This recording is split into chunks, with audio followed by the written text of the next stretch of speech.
and save costs and better serve the taxpayers? Would the board consider a project manager and be open to ideas about this process? Together, we still need to build a better shelter. Any questions? Yeah. Anybody have any questions or comments? I can answer a lot of your questions. I didn't know if we wanted to do it now or That's fine. We'll be here. however you want. Can do it now, or I don't know if you want to save the comments until we get to the shelter update. I don't know what's more appropriate. Want to just save them? Okay. All right. We'll save them to the shelter update, and a lot of the questions that you asked will be answered then. Okay, great. And project manager we spoke about today. Okay, So- thank you. Yes, ma'am. All right. Sue Yates.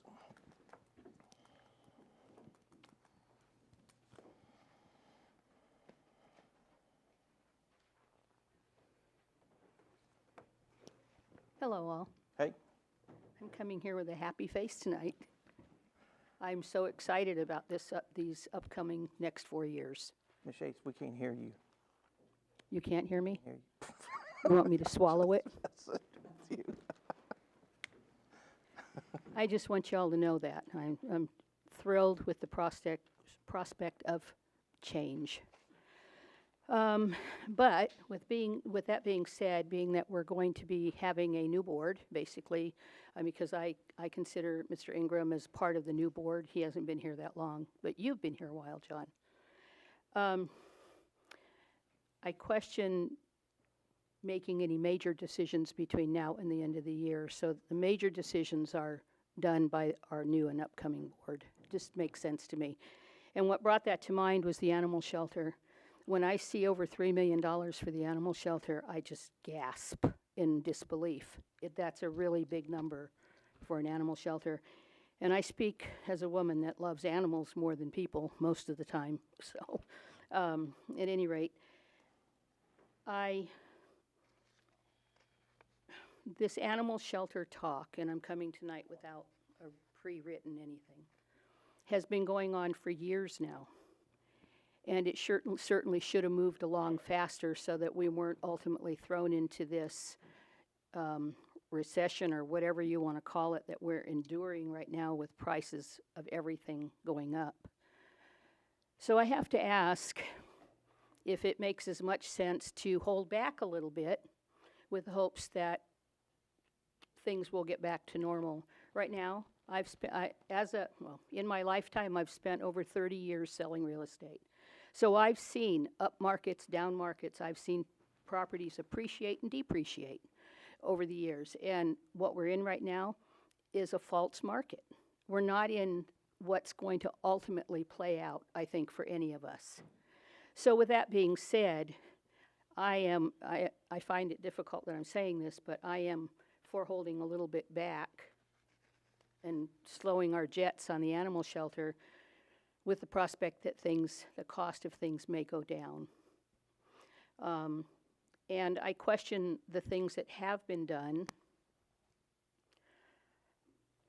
the decisions that are being made right now. I'm appalled at a $3.2 million animal shelter.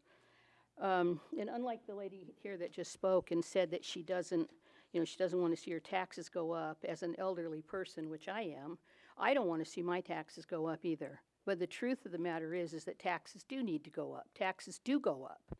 They go up for a reason. They go up because it costs more for communities to run their towns as inflation goes up, as prices go up. So while I don't really want a tax increase, I'm not opposed to it either. But it has to be reasonable, not unreasonable. And we've spent so many years not doing it, we need to figure out how to step it up in a reasonable fashion that people can handle, that citizens can handle. That's my thought. So, and I'm wondering if there's been any, I'm kind of bouncing around, any serious looking into using the building that Jack Boswell offered to us in the first place. That building has a little over 5,000 square feet. I've been up there looking at it, and it's virtually empty on the inside. There's, you know, so it would be easy to construct rooms and cages and, you know, whatever else goes into an animal shelter. So I want to know from the board if there's ever been a serious look at doing that. I had a contractor up there recently that looked at it, and I said, well, I think the biggest reason they didn't do anything with the building was because of drainage. I don't know if I'm right or wrong on that, but that's what I remember. But he looked at me and said, drainage is not a problem. That can be done with the concrete down, so by cutting into it, you know, whatever. So I just want to know, has there been any serious look at using that building?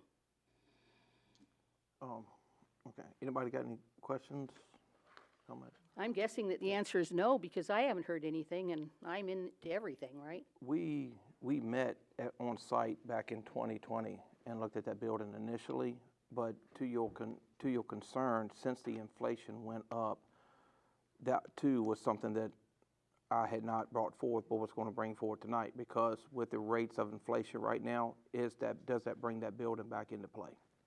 So, to your point, yes, there will be some talk about that. That's really good to hear. Thank you. Good night. Yes, ma'am. Well, that's it for tonight. Come on, Mr. Hawthorne. 5. 5-ish. Is it 5?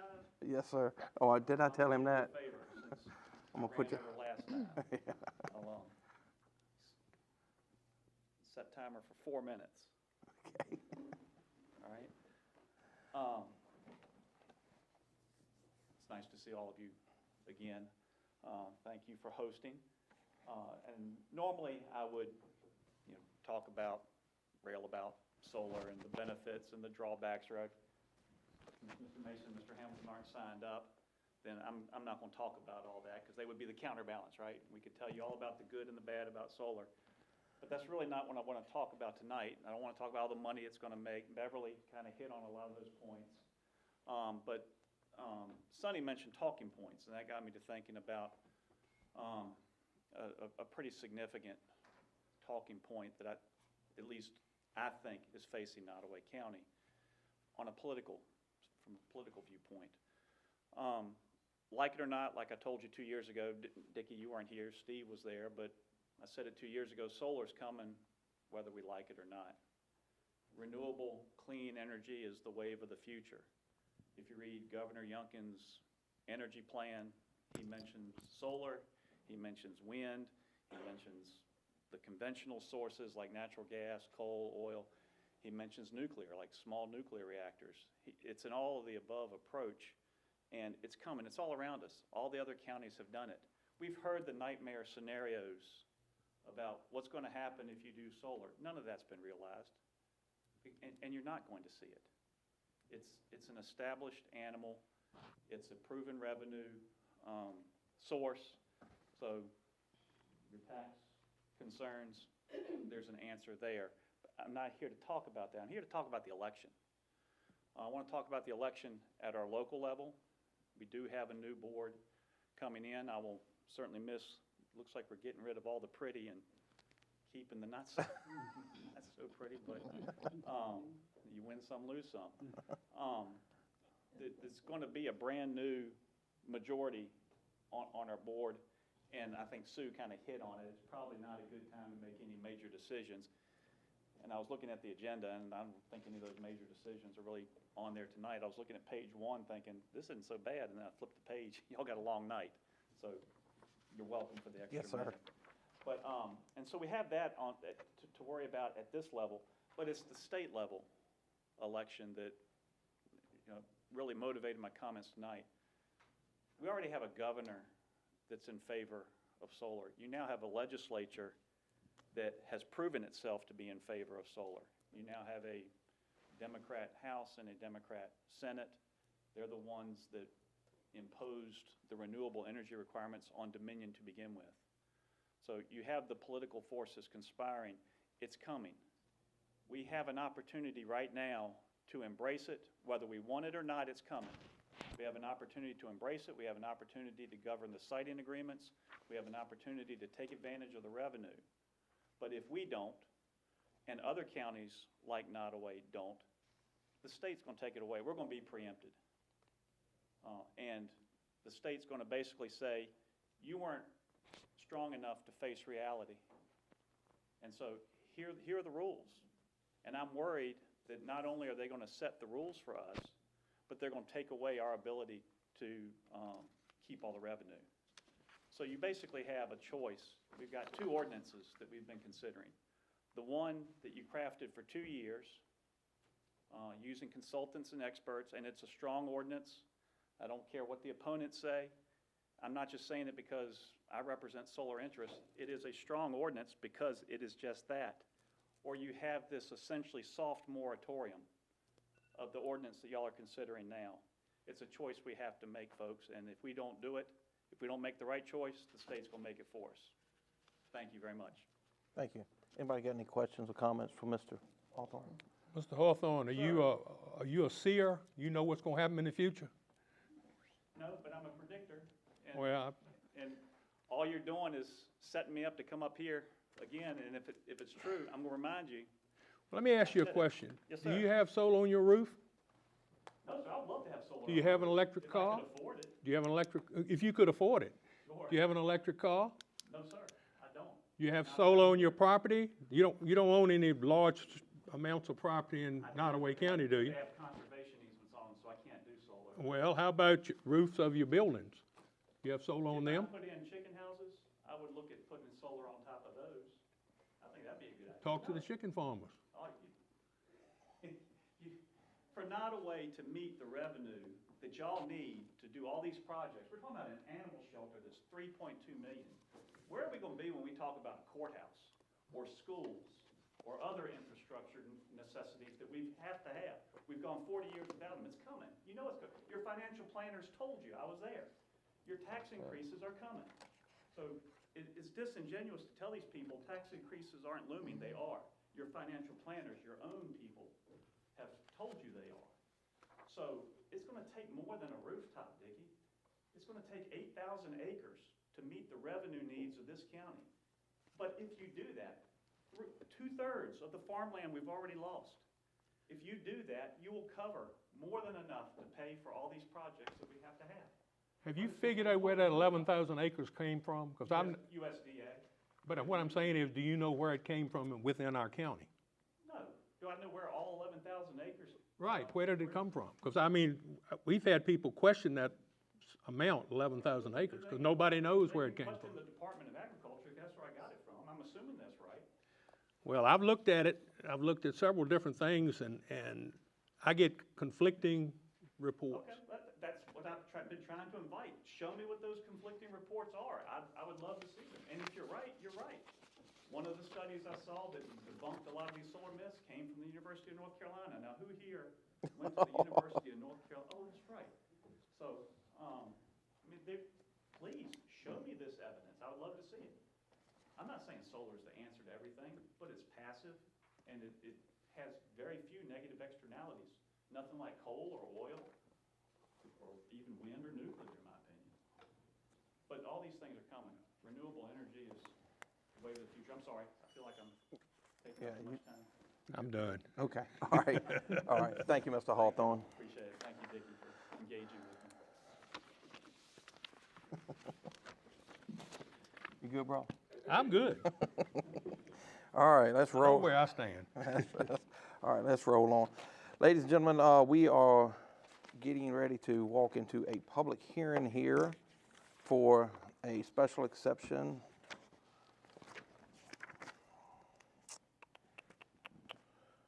E1, there it is. And what we'll do is we'll go ahead and open the public hearing first, and then we'll take any comments or clarification that the board may need. I'm assuming y'all have all had a chance to look over this, is that correct? Okay.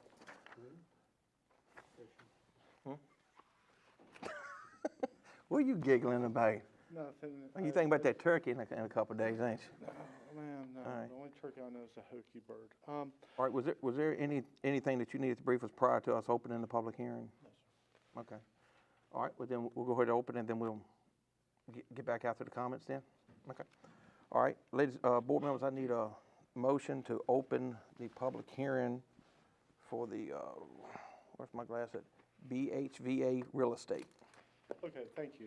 What I decided to do this month was have a truncated summary for you all. That's why I put the executive summary at the top of the report. Oh, hold on, Greg. Can I get a motion to open the public hearing?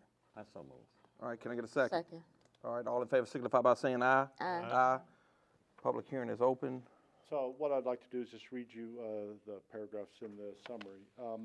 This is an application for outdoor events, specifically wedding events. Okay, wait a minute. Hold on, Greg.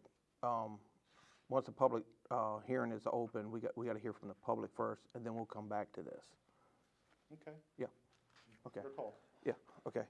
Is there anyone to speak for or against the special exception for BHVA Real Estate? Anybody to speak for or against? No one? All right, board members, I entertain a motion to close the public hearing. So moved. Second. All right, all in favor signify by saying aye. Aye. Public hearing is closed. Mr. Zodi, yes. Okay. This site is located on 1741 Walnut Hill Road, tax map number 4259A. It contains approximately 17.62 acres. The site is zoned C1 for conservation. The Planning Commission heard this request on October 17th and had questions about what particular outdoor event the applicant was requesting. The application stated outdoor events generally, but pre-application discussed was more focused on wedding events, as it would stand to reason given the existing establishment is a bed and breakfast with several permitted outdoor structures for short-term stays. Both the Planning Commission and Board of Supervisors heard the special exception request for a bed and breakfast in October 2021. The application does state it's for outdoor events. One adjacent property owner appeared at the public hearing and was concerned about potential noise generated from outdoor events. Staff stated that one of the proposed conditions, item number 7, condition number 7 was limiting the hours of operation. The applicant's authorized agent did not specify what type of outdoor event the owner was seeking, so staff recommends that the board require specificity from the agent what outdoor event they will hold, if approved. VDOT and VDH both sent comment letters, and that is highlighted in the back of the report. And I did note that I did make an error in my staff report that the application is for commercial purposes, not personal use. So I corrected that report for your benefit in this presentation. So the Planning Commission, as I mentioned, heard this on October 17th, and they passed it with a vote of 6-2. And if the board so moves to approve the request, I've listed conditions below in the recommended staff conditions. Mr. Zodi, I had a couple of questions, that, and I don't know that you know the answer to this, but do we know why that it was put in place where they could not hold outside events? Do we know why? No, sir. That went before the Planning Commission and Board of Supervisors in 2021, about 5 months prior to my arrival here. But it's odd that the board chose to require a deed restriction for that, for prohibiting wedding events. And that's, I looked in the minutes and the file, I have the original file there. So I don't know. To me, the buildings can meet the building code, and the Virginia Department of Health has approved the septic for the outdoor buildings and stuff. So I think it would be, well, I'll keep my. Okay. All right, then the only other thing I had is talking about the event hours to stop at 10 p.m. Is there any consideration for lower cutoff time or putting a decibel level on the music? In other words, basically, once you go to the adjoining property, if someone took a decibel meter, if there was music playing, if it was over a certain decibel, the music would need to come down. I haven't thought about that, and I'm not sure how that would be measured, sir. Yeah, But we can, and I found out, I spoke to Sheriff Brown, and I did find out that we don't have a particular hour here in the county for that. Okay. It's really them responding to a complaint and whether or not they can hear it from their vehicle. Right. Along those lines. Now, Mr. Zodi, I was at the Planning Commission meeting. I I can't recall exactly the stopping time that the planning commission talked about. You've got 10 PM. Some way it sticks in my mind 9 PM, but I'm not sure. No, that was, I think that might have been bandied about, but that's what I've had from the get-go was 10 o'clock. And I believe that's in the conditions. That's item number 7 under recommended staff conditions on page 8. Mr. Zodi, the property owners are in Texas, is that correct? Yes, ma'am. The representative is present tonight. Okay, so someone local going to coordinate these events, or how does? I honestly don't know. So All I do is present this to you, and then they come see me afterwards if approved with the site plan. Okay. And I enforce the design standards. And the reason why I ask about the cutoff time is because, like, right now, by the time 10 o'clock rolls around, and people tend to be creatures of nature. Once it gets dark and they go in the house, they don't want to hear a lot. But, like, it gets dark now at 5, and if you're cutting off, that's 5 hours of potential music going once it gets dark. Yeah, I mean, you see what I'm saying? Well, we did have adjacent property owners, a couple who lived, I believe it's on lot 9 of the Walnut Hills, which is an adjacent property owner, and they did have a lot of concerns about the music and noise. Okay. And so if there's a concern from an adjacent property owner, I do take that seriously. But other than that, we did not hear anything in favor or opposition beyond that. See, I'm wondering if that's why the original, just like you're saying, Dickie, No outside. if that's why it was originally put in there about no outside event, if there was more pushback at the time for that. But you said you only had one come to the planning commission meeting. Yes, one couple who, I'm not sure if they're here tonight, but Okay. they did speak at the planning commission. Well, board members, we've opened and closed the public hearing at this point. Do y'all have any questions? I don't want to pull him up here unless he's willing, but do y'all have any questions for the representative for clarification on anything? I think it'd be a good idea to find out who's going to supervise it. Okay. Who's going to be, Yeah, I do Who's the too. representative that's here tonight? Okay.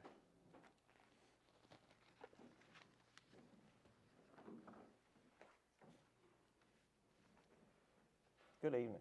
Good evening. My name's We Lisa scared, we don't Novak. bite, we're just grumpy people anyway. But yes, ma'am, I guess you've heard the questions.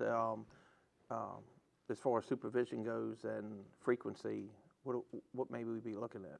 That's a great question. I'm actually a realtor. The property's for sale right now. It was purchased during the Afghan relocation. The gentleman needed a place for his contractors to stay, so he bought the property. That went up as fast as it went down, as you know, and so he's selling the property. The majority of our inquiries for a purchase would like to buy it as an investment property for a bed and breakfast venue. So kind of trying to get ahead of, instead of tying up the property for a potential purchaser who wants to have an outdoor event for a wedding, and then just waiting for that to get through the approval process, taking it time off the market, we just said, okay, let's do it as the seller. We'll get that outdoor exception removed for a potential purchaser to go ahead and purchase it so they could step right into the business enterprise and see what would happen there. So we're not planning to run an outdoor event. It's for a potential purchaser, since the majority of our inquiries have been based upon that opportunity. Okay. I've got a problem with that. You're using this as a sales gimmick, right? No, just so it is zoned, I guess is the right word, for a bed and breakfast with the one clause that cannot have outdoor wedding That's and correct. reception events. The majority of interested buyers have asked for that, like, why is that there? Well, we don't want to buy it unless that is approved. So instead of going under contract with a buyer and then going through the approvals process and risking it to not get approved, buyers don't want to be tied up in a contract. Seller doesn't want to be tied up in a contract while the approval process is underway. Well, why couldn't the buyers, once they purchase the property, come to us and then ask for the exemption? Well, that's exactly, they don't want to risk that either. They don't want to buy a significantly priced property and then not be I able to just, conduct I got a that. problem with that, I really do. I mean, you know, we don't know who's gonna own it. If you sell it, we don't know who's gonna own it, then they're gonna be the ones that are gonna have to be doing this supervision of this project, I mean, you know, the outdoor activities, and I just don't, I don't think we should do this at this time. I don't know what everybody else thinks, but that's my opinion. And Mr. Ingram, I hear your concerns, and I mean, you're very well justified, and I also understand where you're at with this, because if that's where your inquiries are, I mean, I would love to have you as my real estate agent. You're clearly going above and beyond here to try to get them taken care of. I think, for me personally, I think it would be safe to say that if we would be willing to work with anybody, but I feel kind of like Mr. Ingram is saying, that we need to work with them, the ones that are in place. But we don't want to turn anybody away. We don't want potential something new that will land into the county like this to go away. But we're not asking for like a racetrack event or Right. a music venue. It was already granted to have a bed and breakfast option with the clause, no outdoor wedding events. I believe the language is a little bit different, but just to strike out the no outdoor wedding events with the hours and decibel restriction being very, very fair. Okay. So it's already has a special exception as a bed and breakfast. If I may add, Mr. Chairman, very quickly, because I used to stand at the podium, do what you did for many years. A potential buyer does not have to buy the property in order to apply for a conditional use permit. Exactly. The county can honor a signed and executed two-party contract. If that contract is executed with a zoning contingency in it, Yep. then they can make application, and that application can be granted to the contracted party that's purchasing. Fair enough. It's the time frame that this process takes, It takes 60 days or whatever, at a minimum. showing up to get a closing. Yep. And They just, wouldn't have to buy it. They can do it under whoever's contracting the purchase can make the application. is there any way to expedite that? I mean, I don't want to cut no corners. You can go back to your concurrent. Yeah, I don't want to cut any corners by any means, but I want to do everything legal and follow procedure and protocol. But is there any way to expedite that? Because I think the venue that you're talking about potentially would be wonderful and good to have here in Nottoway County to have that You availability. could get it down to 30 days if you went back to your concurrent advertising. Would that help That'd be you? fair, yeah. I'm good with that. Board members, y'all good with that? Not take any action on this tonight? Yeah. Okay. Yes, sir. All right. Where we at? Okay, departmental reports. Ms. Bryant. Do you have a presentation? Oh, Broadband? wait a minute, I'm sorry. You got a River Street. Broadband. I did. That's what I get. Philip keeps taking my glasses, y'all. There is a presentation here for broadband. I'm sorry, Ms. Bryant. You will be next, I promise. Mr. Robert Taylor with River Street Networks.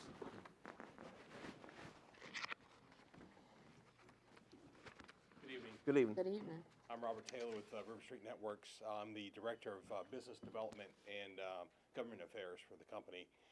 Tonight with me is the Vice President of Operations for the company, and we have a brief presentation to talk about the broadband expansion plan that we have in place and the next steps that we need to move to start construction. This is Michael Brown. Mr. Brown, good evening. Thank you, Mr. Chairman. Thank you, board members. It's an honor to be here tonight. So River Street Networks is building a fiber to the home network. It's a broadband-based network that brings high-speed internet services to the county. At this time, the project extends services to around 2,380 homes. We also are actively engaged in trying to expand that capability to receive more funding to be able to expand that network to approximately 1,500 more homes as well. The presentation, I've got a little high-level design milestones. So we do have a project plan that's got a little over 1,000 tasks that are associated with it. So the milestone kind of walks through that process. One of the most important prerequisites in this project, or the beginning task of it, is the easements for the buildings that are necessary to house the electronics that feeds the fiber-based network. And so there's 3 locations that we'd like for the board to consider that are county properties, and those are listed within the presentation as well. And each one of those, just to kind of walk through so the public will understand. One of those, we call it the Lewiston remote site. It's at the intersection of the eastbound lane of 460 and Lewiston Plank Road. That's within here too. That's a 50 by 50 easement. It has a 30-foot access road, and then it also has a 50-foot utility easement so that we can bring in power and communication services into that location and bring them out as well.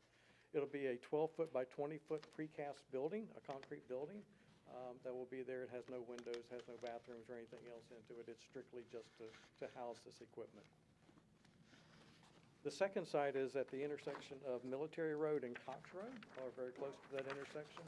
Once again, it's a 50 by 50 easement. It has a 50-foot utility easement, and we'll also have a 12-foot by 20-foot concrete precast building at that site as well. And the last one is we're calling it the Ferguson remote site.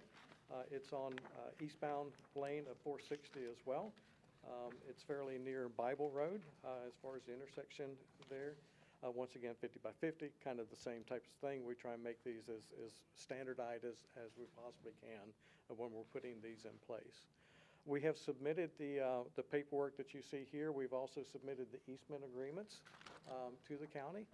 So we would like for the board to consider those, to bring those to a public hearing at a future date to be able to make sure that everybody is approving of this so we can begin to put these locations to work and get them in place.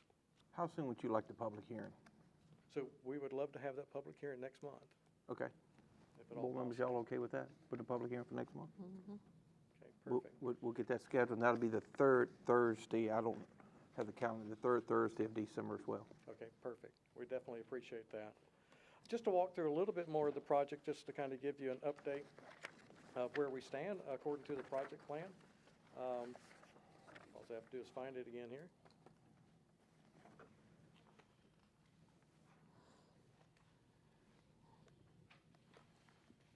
I didn't want to lose something when I actually got it on my desk. So the tasks that are underway now is the easement that we talked about. We've also done the preliminary route layout plan. And so that's also in the deck.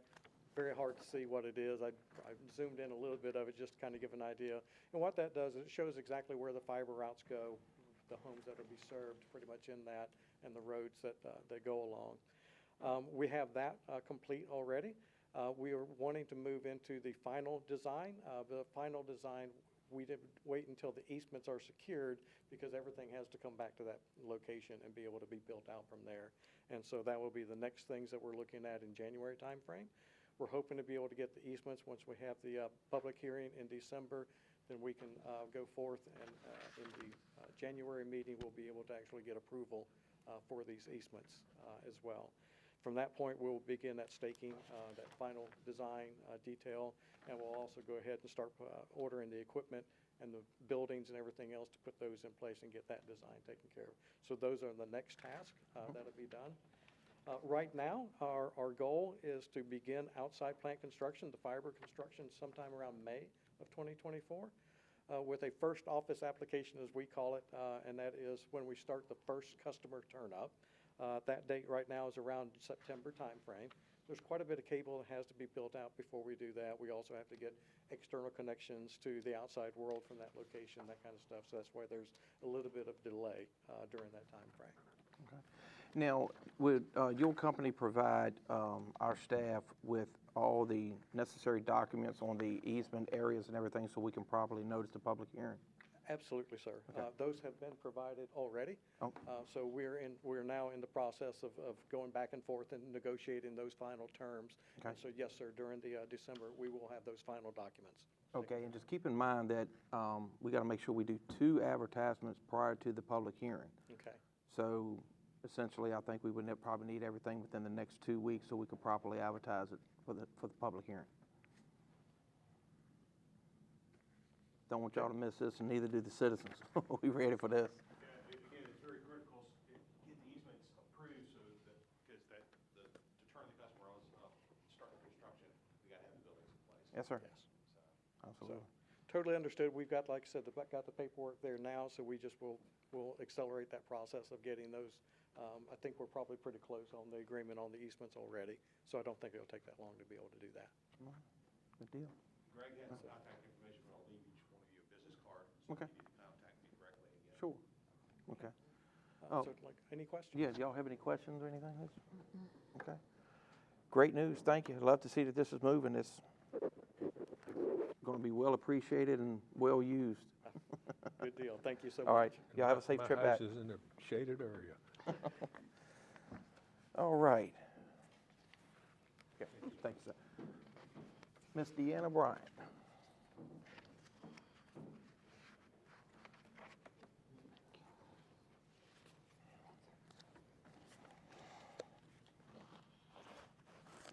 You have any of that garden left? Oh my God! I say that I see what they plant, and it is just phenomenal. Makes me hungry every time I go on Facebook. Well, good evening, Mr. Chairman, board Good evening. members, and Mr. Van Orbeck. I do have a few updates for you. Our mowing is ongoing, it's getting close to completion for primary and secondary mowing. And typically, once the third mowing of the season is done, then we cut back from right-of-way to right-of-way. I'm not sure if you're familiar with the pollinator program, but that's why a lot of the medians in the centers aren't cut, because it's part of the pollinator program. So that's why we only cut it once a year at the end of the season. The Route 723 speed study, the result of that was no recommendation for changing the speed. They recommended to maintain the statutory speed limit. However, they did recommend closing some of the passing zones, and we have done that already. And some additional signage was placed on the 8th. So that study is complete and done, and the recommendations were taken care of already. The Rural Rustic Project on Jennings Ordinary Road, 647, completed that on November 6th. So that's one more off of our list. The Route 46 project, that's still making progress. We're currently removing the parapet walls, and deck removal is ongoing. And that's all of the additional information that I had for you. Do you have anything for me, any concerns, any questions? Thank you for getting that grass cut on 49. I can see now when I pull up to the stop sign. Thank you. Yes, sir. Well, if you have any issues between our mowing cycles with sight distance, please call us and we will take care of that. Thank you. Ms. Bryan, I only have one question. On the special request, the intersection for Route 49 from Crew Fire Department, that request, what exactly do we have much information on that? Was that like looking for a traffic light or? In one of the meetings, I think they asked our incident management, who's also our safety person in our residency, to take a look at that intersection. So we're just looking at it to see if there's any improvements that can be made. Okay. The pavement marking that's out there right now, we did that several years ago. That was a result of a study as well. The reduction on 49 approaching that intersection, that was also the result of a study. So as soon as we get the result of the review, we'll let you know what that is. Okay, all right, yeah, because I had seen it and I hadn't had a chance. I saw the fire chief this evening and didn't have a chance to, I actually forgot to ask him what that was, so I figured I'd just ask you. So, well, thank you and I appreciate it, and great to see you. Nice to be back. I've missed y'all a few months in a row here, so. Well, we were always thinking about you. All right. Board members, well, we did not have a solid waste study. Is that correct? Because I did not see that in the package. Solid waste study, no. No, I'm sorry, the solid waste report. Gotta lean on Andrea to see if Gary. Don't have it. Okay, all right, that's fine. We'll follow back up. On, I had something on, oh, yeah, on G4, Departmental Reports for Animal Control.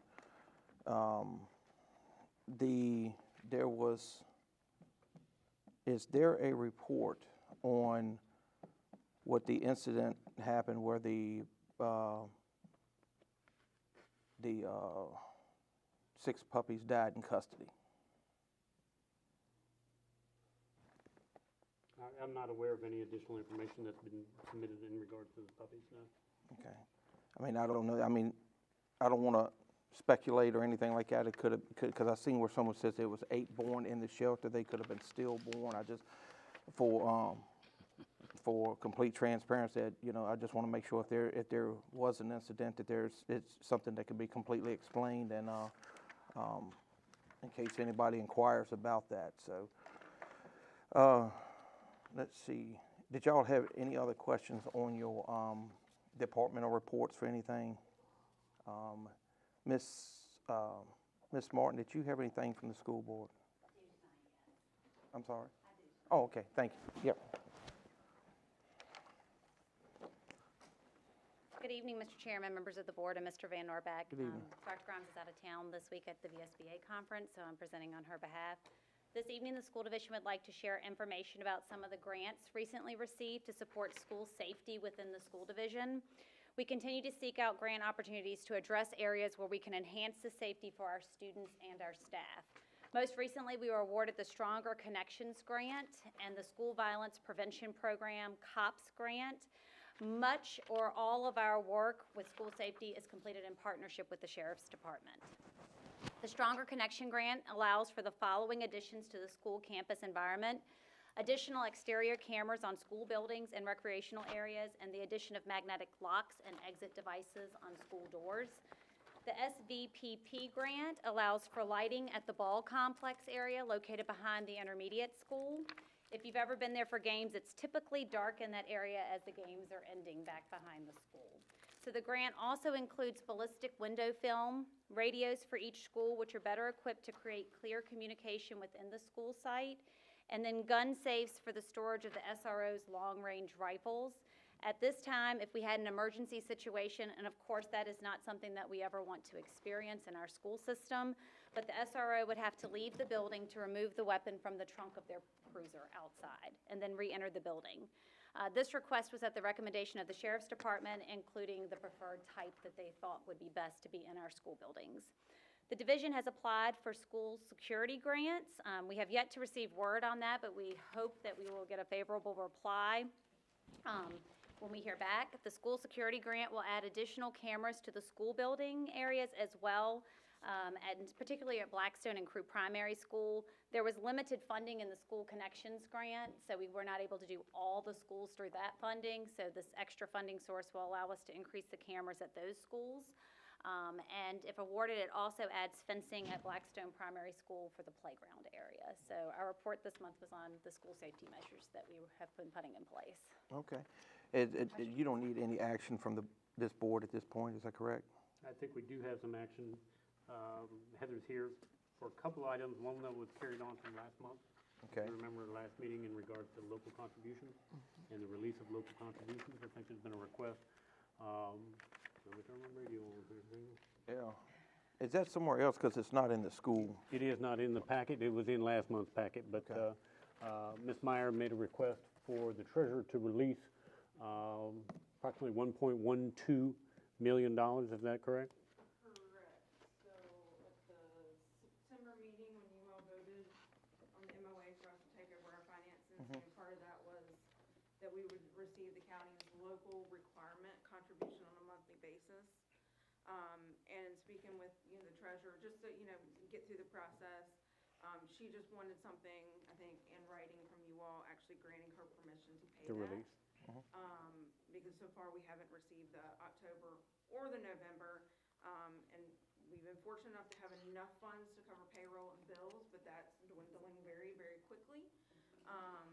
So it would be nice to be able to start getting those contributions rolling so that we can. Well, if you don't mind, I don't mean to cut you off right there. We need to get this taken care of.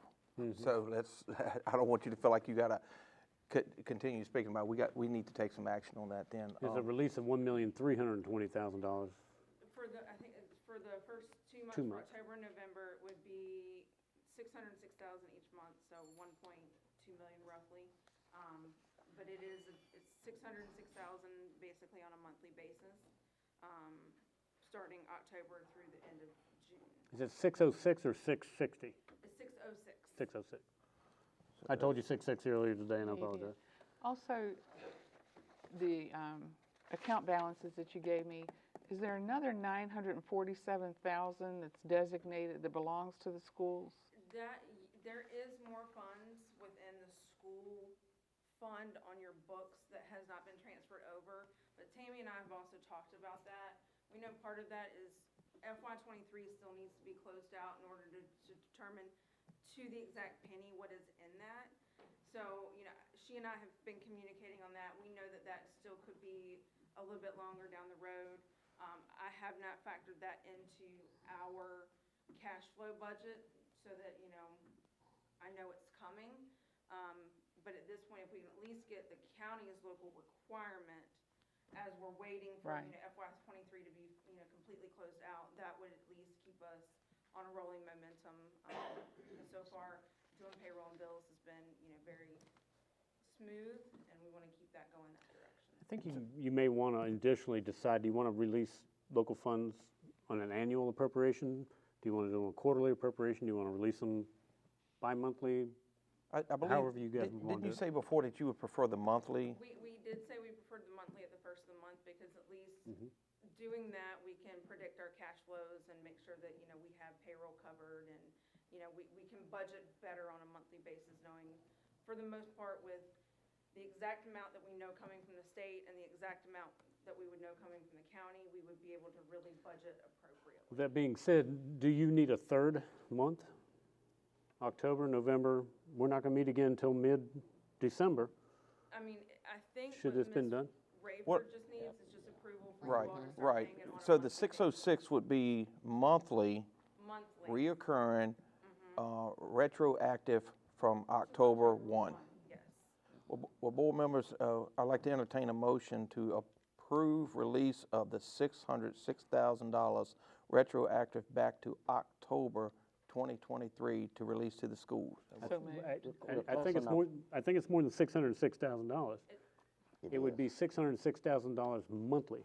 That's what I said, That's what he monthly. said. Okay, all right. Monthly. So it's $1.2 million, and then the December will be an additional one, or another $606,000. Yeah, so the, so, To the exact penny, yes, ma'am. it is $606,491.55.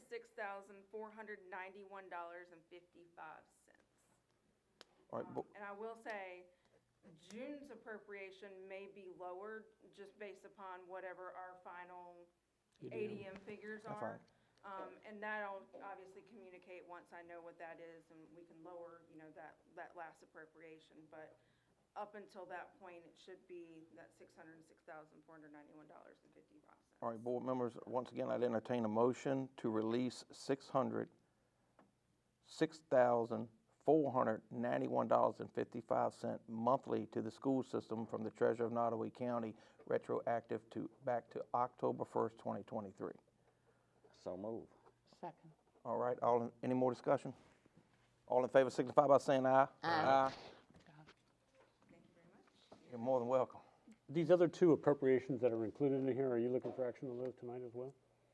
That would be nice. Especially the Stronger Connections one, that one would definitely be nice. Which one? The Stronger Connections. Which is the second of two? I assume that's the It's like 350,000? Yeah. There are two appropriations in your packet as well, and The other one's a budget amendment. It's more additional state funds that are coming in, but that does not change your local requirement. It's just more additional state funds. this $350,000 appropriation is all grant funds? It is. No local match, additional local match? Where do you have that at? It's in your board packet? Right under here, the right report. here. Gina? Probably for the school board. I would say it's probably the school board summary. Last page, yeah. Keep your hands off my book. You were struggling there. I know I was struggling. It's been a struggling kind of week. All right, well, board members, we'll do this in two separate motions to be appropriate. The first one, the Stronger Connections Grant for $350,000. We have a motion to appropriate those funds. So move to appropriate, you said 300,000, $350. $350,000. Okay, can we get a second? Second. All right, all in favor signify by saying aye. Aye. Any opposed? And if you go back 3 or 4 pages, Would you prefer to wait until next month for the second appropriation, or would you rather do it tonight? I mean, we just need that one appropriated before January 1. Well, we got it in front of us now. Pay raises. We got it in front of us now. We might as well do it. We'll take it off any unfinished business for the next one. So, board members, if you like, need the appropriation for the $1,372,912. Again, same question, local matches included? No, that does not affect local requirement. That is just additional funding provided by the state. Okay, move to appropriate Yes, ma'am. $1,372,912. That's correct. The school system. All right, can we get a second? I second. All right, all in favor signify by saying aye. Aye. Any opposed? Thank y'all. Welcome. Anything else? I don't think so. Thank All y'all. right. All right, so, all right, any more departmental reports? Y'all have got, I know we're gonna hear from Mr. Hyde in a little bit on something different, but y'all have got your emergency services report. Y'all have any questions or anything for Mr. Hyde? Okay. You've got your planning and economic, I'm sorry. Yeah, I do have one question. Buddy, did you have some issue that you'd like to bring up about the fire prevention or fire burning ban? Yeah, well, I was gonna do, but that's fine. We can take care of that now if you'd like to. All right. All right, well, ladies and gentlemen, just so y'all know, the Emergency Services Coordinator has provided myself and the county administrator a copy of a resolution to, do you have that? Did I give that to you?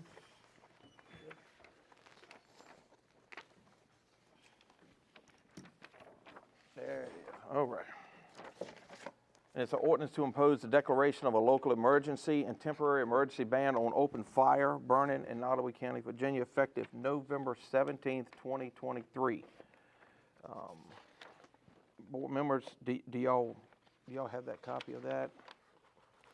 I don't believe I do. Buddy, you didn't distribute copies of the full board, did you? Just 2 of them, right. So no, I don't think everybody has a copy of it. Would you like to come to the podium and explain what you're requesting? Because I can read this off if you like for the board. Yeah, Mr. Chair, members of the board, this was just done today because there have been changes, and so it wasn't in the board pack. So that's how emergencies go. But we consulted with the fire chiefs again tonight. We had it in our meeting Tuesday night, and Tuesday night we didn't feel like we needed to move forward with this. But we did get some intel today. Prince Edward set theirs up this morning. We went and assisted them on a fire. Isn't that right, Chief? We went and assisted Prince Edward this morning on a fire, and so they had some issues. We didn't have any upticks of brush fires, but now what we're seeing, Mecklenburg popped one up on Monday, actually Wednesday, after we talked about it on Tuesday night. And then I think Lunenburg's getting ready to do something tomorrow. Hadn't confirmed it, but it appears to be. So what we would like to do is go ahead at this time and identify this and approve this to where we can start it tomorrow. All right. And again, I was texting the chiefs this afternoon. We have support for this, and this is really just a cut and paste of the 21 ordinance that I was able to submit to you. So you remember that one. It basically allows us to go into a precipitation, and then we talk to see if we need to lift it. Okay. Well, board members, I know Mr. Vaughn is still looking over it now. If y'all don't have any questions and y'all feel confident, we can either have a motion to adopt the resolution so we can get that signed and get it in effect for tomorrow, or either, if y'all prefer, we can read the resolution and then take a motion. Do y'all have any questions? I move we accept it. I second that. All right. Right. All in favor signify by saying aye. Aye. Any opposed? We will have these signed to you before we leave tonight. Okay, thank you. And if you have any other questions, just let me know. And again, it's on consultation with the chiefs and you. Yes, sir. If we can rescind it anytime. Yes, sir. All right.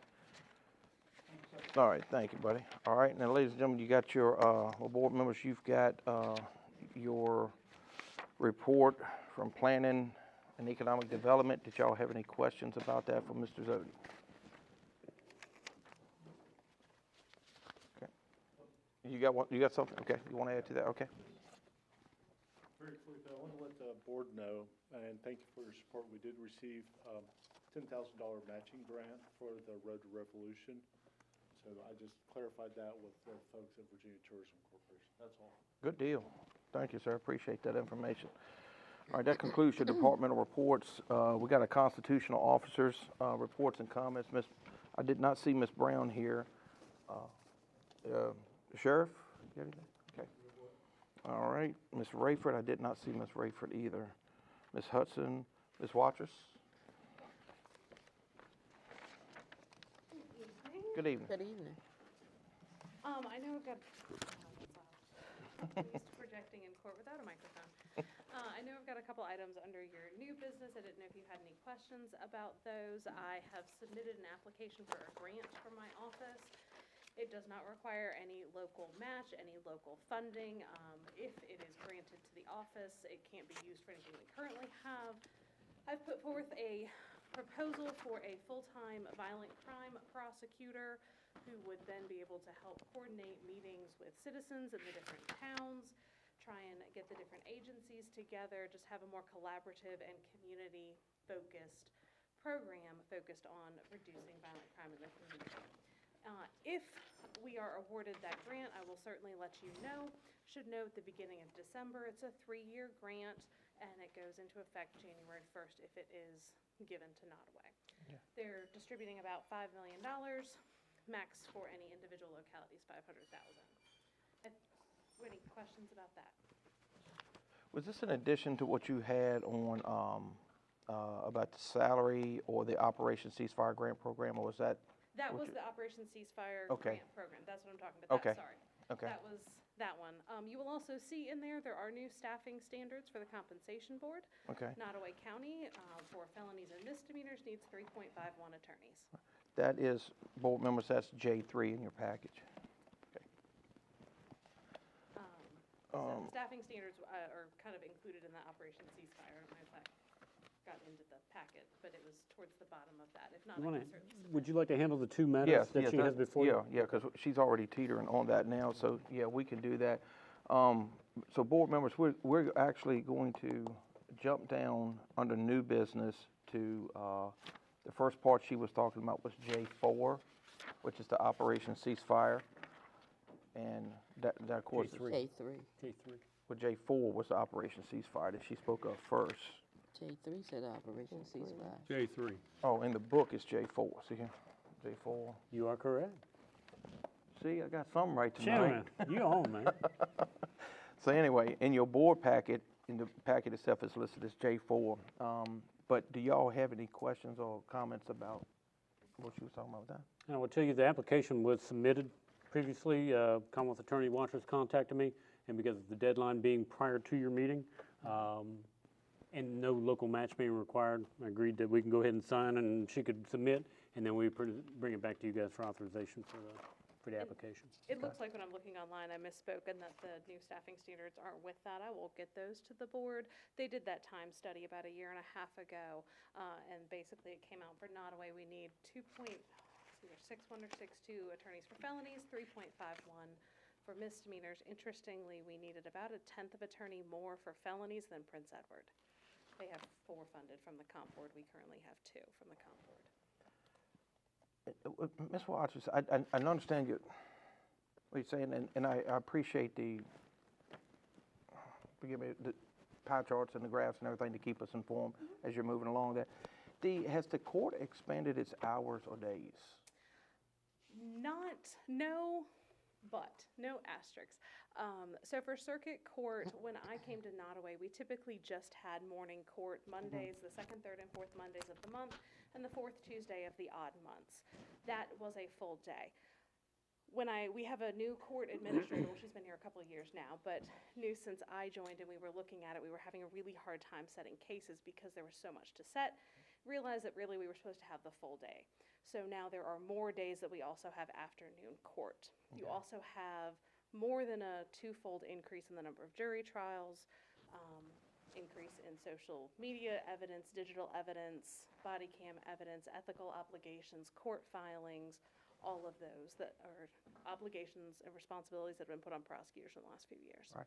And I just like to take this opportunity that we're having now to clarify, because it's, you know, the questions come about, well, if they're not expanding court, why do they need more attorneys? I mean, you follow what I'm saying, the type of questions that we've gotten. So I just thought it would be fair that you have the opportunity to answer that, you know, so that people understand what you've got. You have to prep for all the court cases, certainly. But also in an average case, discovery obligations have increased. It's far more formalized. You have to give witness lists, notices. Those didn't used to be there. You have to give expert notices. You have to qualify your experts. You have to provide their resume. You have to provide a summary of what they're going to say. There are other filings you sometimes have to do, lab filings, Melendez-Diaz filings for drugs, anything from the lab, something like that.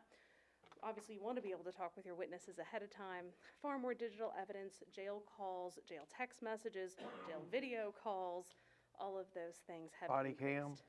Body cam, there's a lot. There was an article in the Roanoke Times, Dispatch, Roanoke Times, one of those two. This week, I believe also in Richmond. Roanoke. I think Richmond also had one on the JLARC study talking about the increased workload to prosecutors across the Commonwealth. It's also something we're seeing with defense attorneys. It's an issue with the system across the Commonwealth. Yeah. Well, I appreciate that. Like I said, I thought it was only fair to give you the opportunity, since those concerns were being voiced. The other thing, if in J3 board members, the salaries increases here under the new proposal, is this a one-time increase? So the way this all came together, as part of the new staffing standards, they actually changed any office that only had one administrative assistant, one funded from the compensation board, got increased or bumped to a administrative assistant 2. That was about a $10,000 per year increase in reimbursement for the county for that spot. The compensation board looked at salaries of assistant Commonwealth attorneys. They are reallocating those to better match the assistant public defenders throughout the state. That is increasing the starting salary for an assistant Commonwealth attorney in the Commonwealth of Virginia by, I want to say $7,866, maybe $768, somewhere in there, that $7,500 a year. Yeah. So those changes are there. There's also then the 2% on the compensation board. What this means for Nottoway County and the Nottoway County Commonwealth Attorney's Office is, if it were applied throughout the whole year, for a full fiscal year, $23,013 are being an additional funding will be eligible for reimbursement from the compensation board for the Commonwealth Attorney's Office. Some of that funding started July 1st of this year. Some of it's starting December 1st. And so that's how I got that 17,000 some number in there, is what, if my math was correct, and certainly someone who actually went to school for math rather than law should double check that, but I did do a lot in Excel, should be eligible for additional reimbursement than we originally planned from the state. Okay. So this, for this year, would be about $14,000. What I'm asking the board to do is to pass on that additional funding that the county did not count on receiving to the office to then be allocated, as I put through there, as an across-the-board increase, the one time. And that takes into account the 2% from the comp board. That would completely encompass that. Okay, so if this is one time, what is the county's match in this moving forward? So the compensation board per year is now going to be reimbursing the county an additional $23,013 than we expected this year. Okay. Those numbers from the compensation board shouldn't go down unless the state goes through a huge thing where they start cutting positions, like I think they did 15 years ago or so.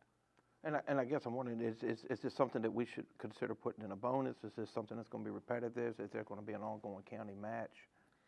So it doesn't really work like county match necessarily.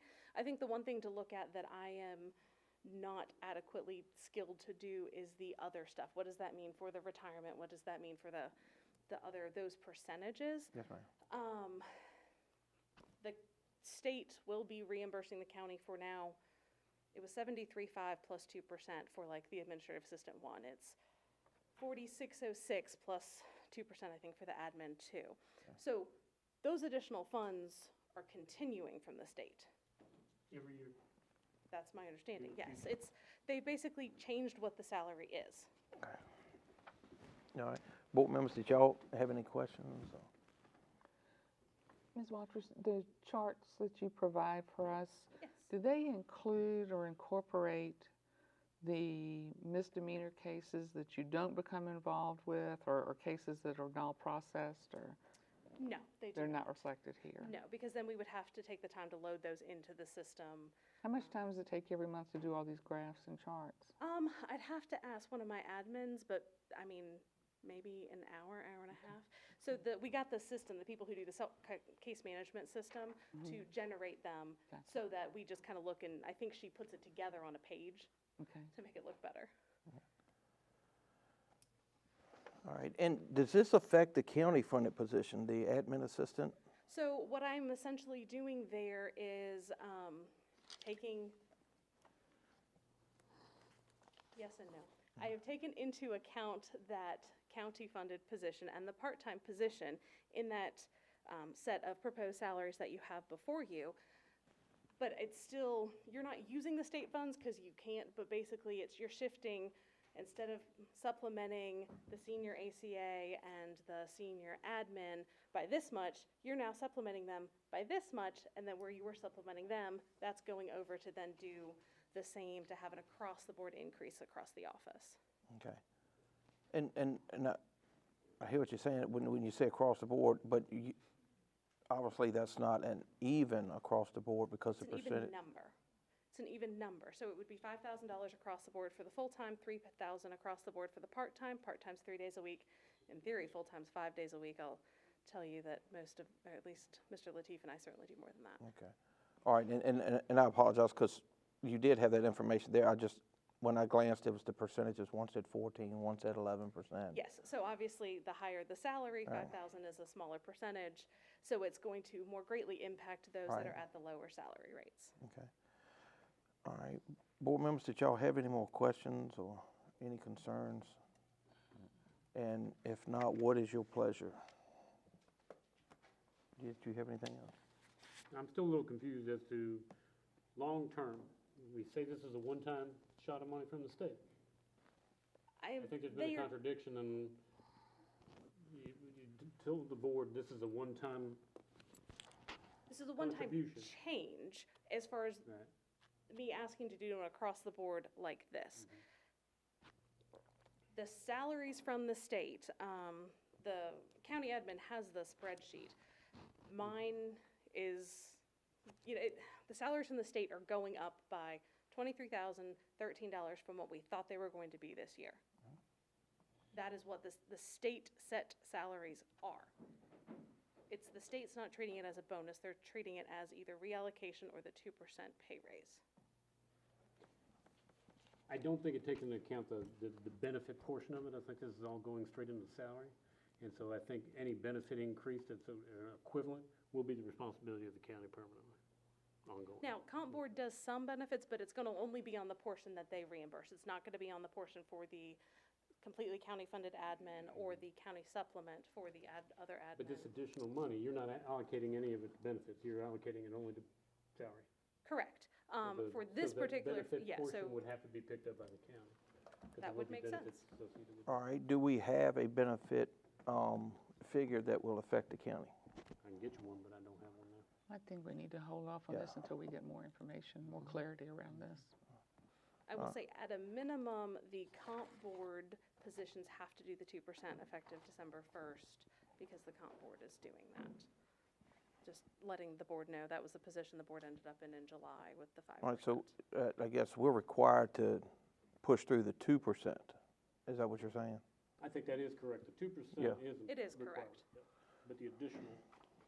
I am asking, I was asking for this in lieu of the 2%. I certainly understand the county wanting to make sure you have all the numbers. That makes sense. Okay. That's why I tried to send this and tried to talk to the board last week about it. But the 2% has to be done. The rest is what I'm asking the board to consider. Okay. All right, so we, board members, I guess we're going to need a motion to approve the 2% from. Actually, I think it's coming from the state and would simply be done as an appropriation next month. I don't think you have to approve the 2%. Okay. I think that's So a state coming through. You just got to accept it, Some of it's right? the county. Exactly. Some of it is the county. Correct, but that'll be done as an appropriation. Okay. next month.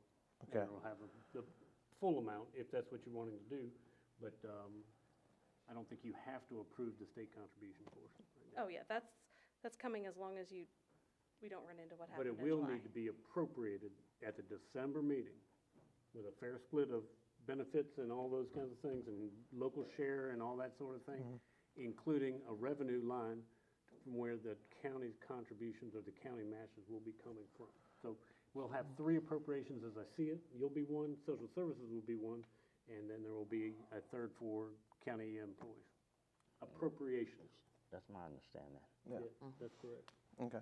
Okay? All right. But the 2% will go on December 1st, because that is authorized by the state. That is Yes. not additional, okay? Right.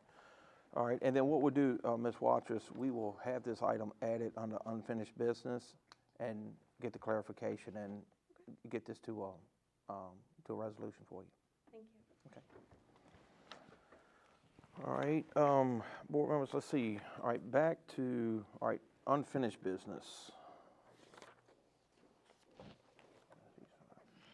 The animal shelter update.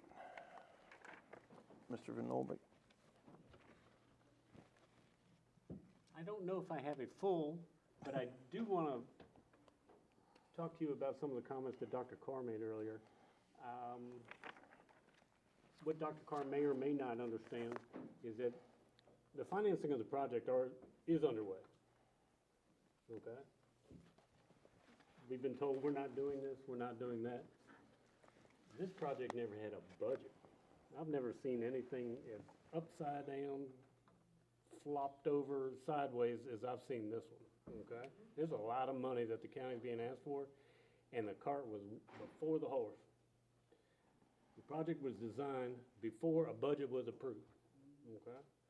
A budget of $3.2 million has been discussed, a motion has been made, and now the financing portion or financing piece needs to start. This project will not be permanently financed until at the earliest of spring.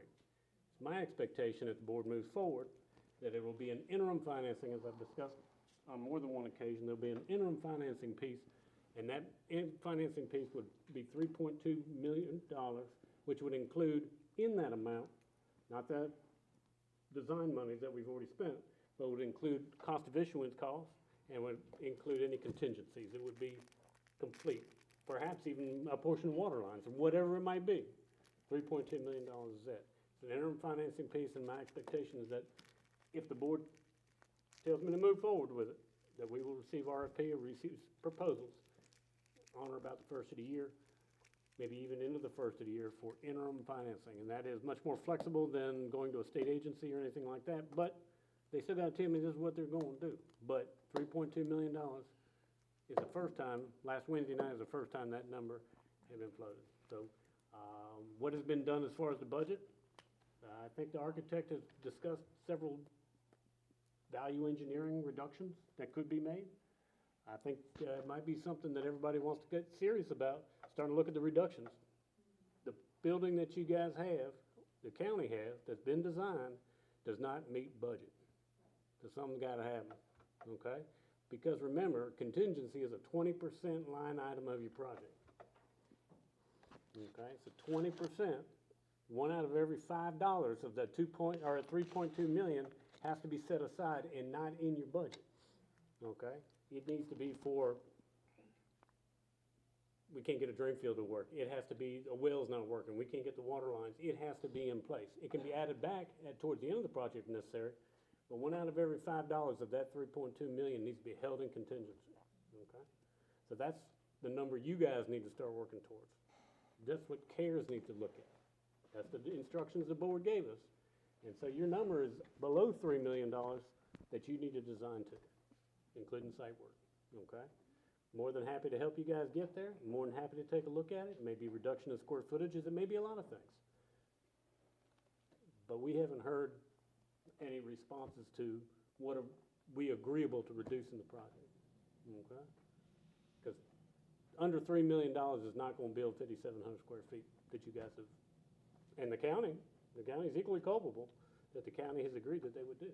So $3.2 million budget, you got to take out 20% of it for contingencies because you never know. And that can be added back in if you do alternate bids and some other ways to try to figure it out, but that's a number, and that's where we're at. So I think there's a lot of work to be done, a lot of effort to be made, but this board set a budget of $3.2 million. Got a new board coming in, right, in January. Whether they will hold that 3.2 in the same regard as this board does, they're not obligated. They can change that number. They can increase, they can decrease, or they can say no, okay?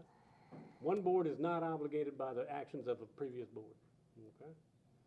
But as we have it right now, 3.2 million minus a 20% contingency is your construction budget that we need to work with, okay?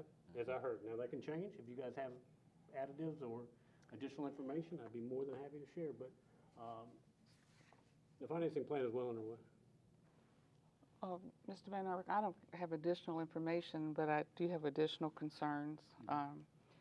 Since the beginning of my board term, I've had the opportunity to serve as this board's representative on the CARES Committee, and I fully supported, and I still support, the Build a Better Shelter campaign.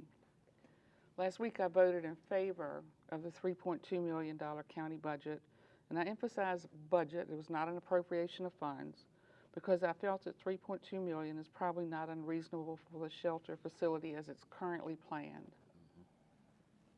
While I still support the shelter project for all the reasons that were set forth by Mr. Ingram last week, I'm very concerned. This entire process is messy at best, has become even messier. Poorly planned, poorly executed, and it's surrounded by uncertainties and unanswered questions. So we've talked about the water and sewer. How do we go forward making any kind of financial commitment when we don't know the specifics about this? What is it going to cost? We've heard between several $100,000 to $1.2 million.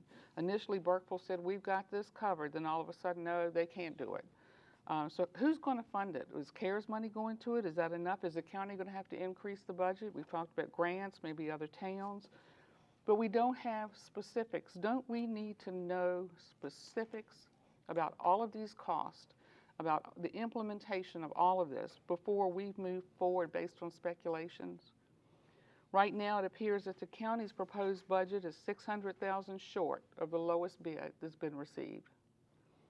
Who's going to cover the deficit? We've talked about value engineering cost reductions. We don't have a timeline for formal evaluation of those recommendations. Do they have to be approved by an engineer or an architect? Will the cost reductions, what would that mean to the overall quality of the shelter construction? Don't we need to understand this and know specifics before we move forward? It seems that the picture of the county's current financial condition has changed from the picture we were presented in 2022, when there was consensus about moving forward with a larger shelter. What is the reality of our financial condition? According to a report from the treasurer, right now, whenever this was prepared, last week, county account balances, excluding LRA funds, total around $17 million. If you subtract what is now close to $8 million tagged for the landfill, and the $2 million due to the school systems, that leaves us around $7 million, right? And Mr. Abbott, you mentioned something about for reserves percentage of an $18 million budget. Wasn't the county's budget $48 million this year? No, ma'am.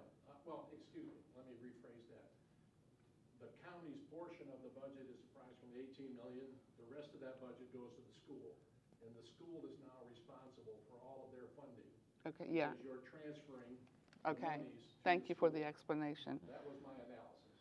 So we're left with $7 million, and by the time you take into account reserves, we can't stroke a check for these capital projects. And it seems that we may have to increase taxes to service debt if we fund the projects through debt obligations.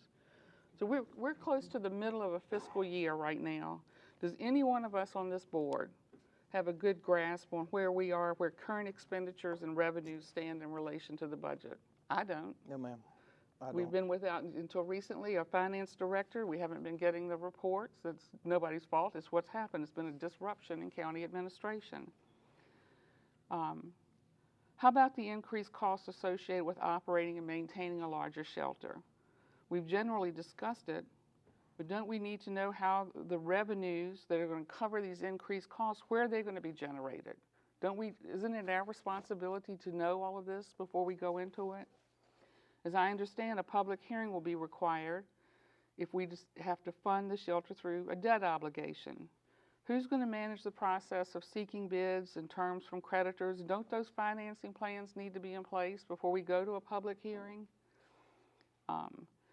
There's other discussion, and I'm going to go to the other side of this. There's been some discussion about reducing the budget, relocating the shelter to another. And I feel the same way. We need information to be confident about any right move. What would be the basis of a new budget amount? What type of and size facility would be built? Wouldn't we need credible estimates up front of new design, engineering costs, site prep, road work, water, sewer, all the other related costs? Don't we need to incorporate into those costs the $200,000 we've already spent on engineering for this project, this plan?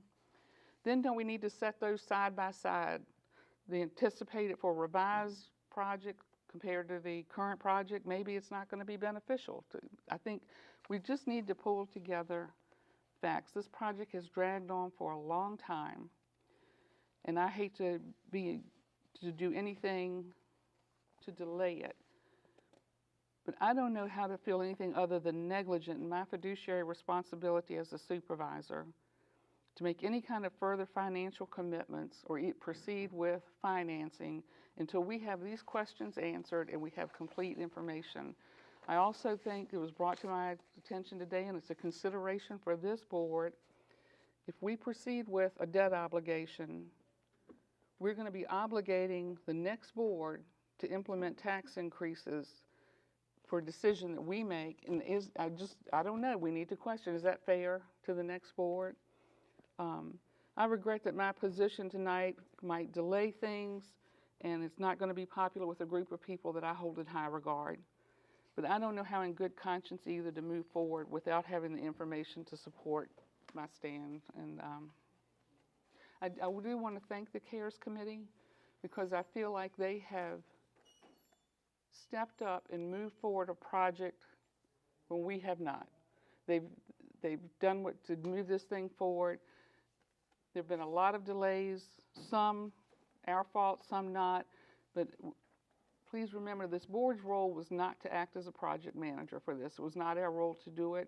And with the whole disruption in county administration, we've just been at the mercy of some things that have happened and disruptions in the economy. And I would like to move forward now, but I think we can only do so if we've got all the information together. And I think the project manager idea is an excellent one.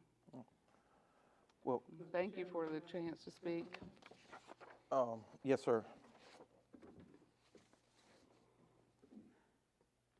Contrary to what you might think, I agree with everything you said. And it shows that you are doing what a supervisor is supposed to do. And I think, seriously, a project manager would go a long way to answering all these questions. It's scattered. Nobody's pulling it together.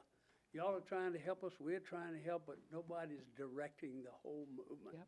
We need a project manager. And who's going to pay for it? Mr. Boswell, to your point, I met with Mr. Green and Mr. Van Norbeck earlier today, and we were discussing possibilities for project manager. That's why when it was mentioned earlier, he and I made contact. It's like, yeah, we've already heard this. So there's already some discussion of that, trying to figure out where to go, how to go. Of course, we're fast approaching a deadline that was set by the town of Blackstone to have Mr. Van Norbeck available, and we are in discussions about that currently right now. At the current time, there is no application for a viable county administrator, and it's just it's a lot of issues. And Ms. Shelkerton, you're absolutely right with everything you said. There's a lot of grave concerns, and to be, I don't know what I can say here tonight that won't get twisted. I'm just going to be completely honest with you. Anything I say, someone's going to say, oh, he hates dogs. If anything I say tonight, some people would say, well, he's thankless of what the CARES group has done. But here's because I fully support we need another shelter. Fully support that. The bottom line is the county was absolutely negligent to place this burden upon a citizen group that cannot, at the end of the day, have a vote on what's actually going to happen. That wasn't fair to y'all. And I came in after that was done. At the end of the day, the county needs to take control of this project tonight and take the lead on it and move it forward. And just to what Ms. Shelkerton has said, there is a huge pushback from the citizens, and I won't speak for the individuals that shared this information with me. They can speak for themselves, but those that are fresh off the campaign trail were bombarded with this price tag.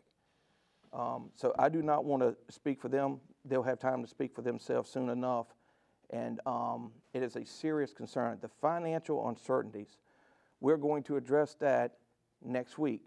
Mr. Van Norbeek and myself is going to meet with Davenport. We're going to have a brief gathering, then we're going to push to a work session as quickly as possible so we can get an understanding of some of these finances. In the meantime, I think the county needs to look at every option moving forward. What I said in the Burkeville Town Council meeting the other night, I heard a lot of uncertainty. And having no answer, to me, is a clear answer. After I asked some questions, I was actually told that I, as an elected official, I shouldn't have asked those questions of another elected body.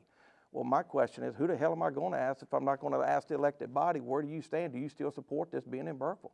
I mean, I don't know what I was supposed to do. So at this point, yes, I believe the project manager is also a good idea, but this board needs to select the project manager. This board needs to have their project manager report to this board. Well, Mr. Chairman, I have, if you're interested, at some time, not now, anytime, I have the Nottoway CAS group has a recommendation for a project manager, and certainly he can work for the county. Yeah. But we've vetted him pretty thoroughly, and we're ready to recommend him. Well, we'll be willing to look at all recommendations that can come in right now, because we need to make this a spear, and this board needs to be the tip of the spear. Okay, I agree with that. I disagree with the comment you made about the Burkeville Town Council. They didn't give you a direct answer because they can't pay for it. They all want it to a man. Mm-hmm. They told me they want it in Burkeville. They want it to look nice, but they can't pay for it. Yeah. The water and sewer. And part of that is, you know, I don't believe that, and again, this is one of those things where we can agree to disagree, but I don't think going to any of the other two towns is going to help asking them to pay money for that system up there. Simple fact of the matter is, every townsperson is already paying a double tax, county and town. Part of that tax is for animal control. So the citizens are already paying their share for this service that needs to be provided. I have a secondary plan, and it's, and I think one of the things that bothers me with the suggestion was the 80 acres that Nottoway County owns on Sulla Creek Road. A few months back, I asked the board to reinstate the Parks and Rec Committee, and they appointed Ms. Simmons and myself to that committee. Shortly after that, we were talking about if the county goes to the transfer station away from the landfill, about possibly turning that 80 acres into a parks and recreational area, trails or something like that. Not once on Facebook or at this podium or in the newspapers did we hear anything about anybody's concern. We even made a joke about Mount Trashmore, that it won't be like Mount Trashmore. It'll be off to the side with that piece of property. Nobody had any concerns about it. But as soon as I made the suggestion about could that be a viable option if Burkeville is going to struggle with this and continue to postpone this on, could we go there? It was, we don't want it near the landfill. So the problem I have with that is we can put our kids and people on a piece of property next to the landfill, but we can't put the dogs because it's in sight. That can't be my concern. My concern here is just simply, I answer to 16,000 citizens, part of which sit on that CARES committee. And the citizens are not in favor of spending this kind of money. And just me personally, I believe we should seriously consider getting those comparison notes for that adjacent piece of property there, since the county already owns it, what it would cost for the DEQ permitting, set a budget of $2 million, and ask if we were to move forward with it, you would ask them to develop according to that $2 million budget. That saved the citizens a potential $1.5 million. And with that, if that project was to move forward on the Cellar Creek Road property, the county would need to look at the way it's operating at that point. Number one, I don't believe the county can take the risk of relying on volunteers in a shelter. I think that is a disaster and a setup for a lawsuit. If the people are going to be in there, they need to be paid, they need to be trained. That's just my opinion. I'm only one. The other problems I have here is that I feel like the county and the 3 towns should get together and consider adopting an ordinance for population control. If you have population control, you don't have a need for as many runs, you don't have a need as many square foot, which means the cost starts coming down. You mean euthanasia? No, I mean population control. If the county, if anybody was to, one thing to consider would be if anybody would have a companion animal, cat or dog. Once it became at a proper age, it would be required to be spayed or neutered. If they do not spay or neuter their dog, they would need to get a breeder's license, hence reducing the pet population. The other thing that we would need to consider is possibly redefining the job description of the animal control officer. I think the animal control officer needs to be certified in euthanasia. I also think this county, after hearing hundreds and hundreds of citizens speak, and this is, I'm gonna get beat up for this. I'm telling y'all now, I'm gonna get beat up for it, probably get attacked, but it's just, sometimes the truth is not popular, and you know, I'll take the hit. But I think this county needs to seriously consider going back to what the state allows, even maybe extending a little bit, whether the whole period is 5 days, 7 days, 10 days, 14 days, whatever the county cannot afford. We've heard it all. We hear it every time when people are presenting solar. The county cannot afford this, the county cannot afford that. We got all these projects. We can't afford to hold and house animals for months at a time. That's just not financially feasible for the citizens in this county. If the animal is not adopted or returned to the owner, I think the county has to consider euthanization. And I love animals. I lost 2 of mine earlier this year, sit on Facebook and cried like a baby. But somebody, because I've said what I said tonight, it needed to be said. But I'll get chastised and run over for it, and so be it. But at the end of the day, there is more than one option, including since the inflation has gotten so high, should we go back and consider the existing building? I think a side-by-side comparison, and I understand y'all have done your work, and I understand, but I've said this from the beginning, Ms. Shackleton has done nothing but kept me personally informed anytime I've asked her anything, but I have never been in favor of spending this kind of money on this project. Well, I realize that too, but do you also realize that currently we either put down, well, I think, I wish the animal control officer was here, 10% of the animals that come through that shelter don't make it out. Right. So we're not a no-kill shelter, but we only kill upon advice from veterinarian. Right. We don't kill because they've been there 2 weeks or 3 weeks or whatever. And, you know, there's a whole lot of controversy about the plan of putting it back on that 80 acres, John. You don't have power. Takes 3-phase. Right. Where you gonna get it? You gotta run a line. You want to cost a mile of line to put in 3-phase? You gotta have 88 gallons of water a minute, according to the state. You don't have it. You don't have water and sewer. And you're gonna toss away all the planning you've done and redo it.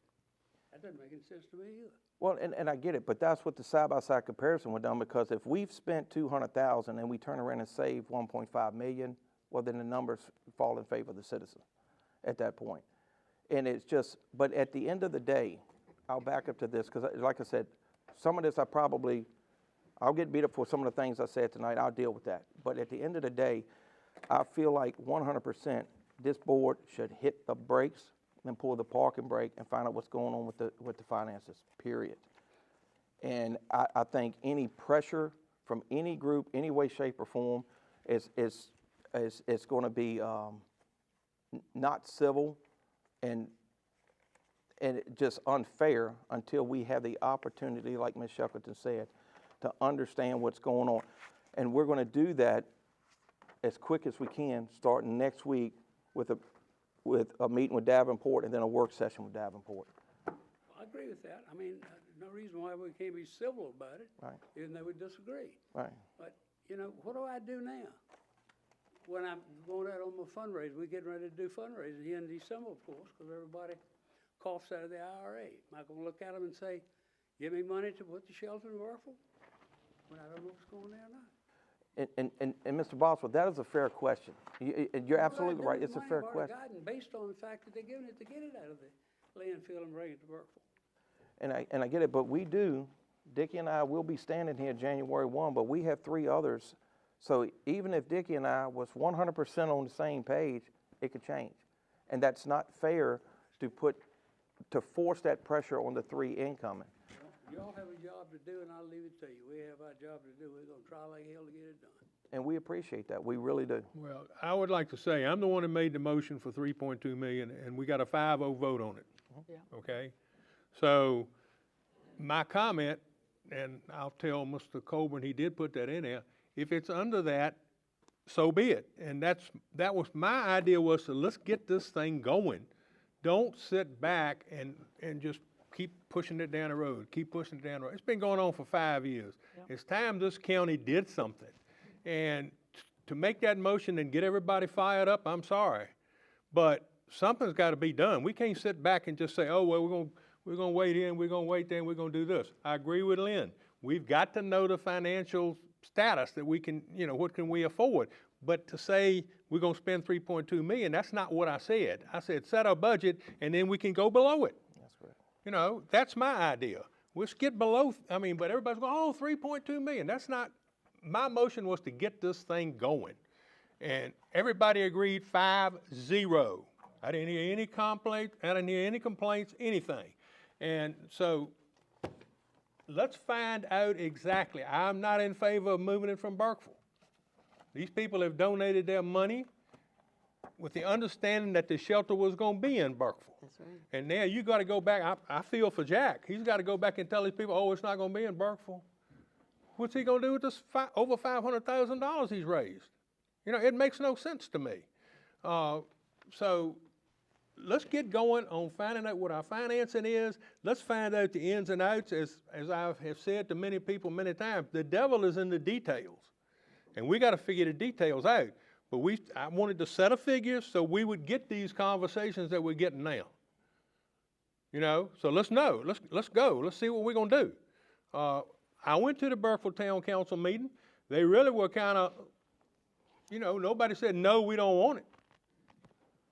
They would, and I understand their position. They, you know, they don't know if they can come up with the money to send the water there and to have the sewer, but they got a gentleman working on it to see if we can get that price way down. So, I mean, that's what I made a motion for. I'm sure I'll get drug over the coals because I made the motion for 3.2 million. But the idea was to get this thing going. I'm tired of this thing going on for 5 years and nothing happening. It's time to make something happen. That's all I got to say. And I appreciate that. And the reason why you got that 5-0 vote was just like you said, you needed a figure to start any momentum for any discussions like this. But at the end of the day, and to talk about changing places at this point doesn't make any sense.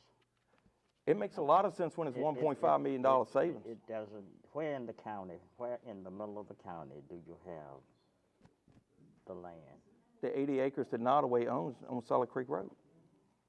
But then you're starting all over again.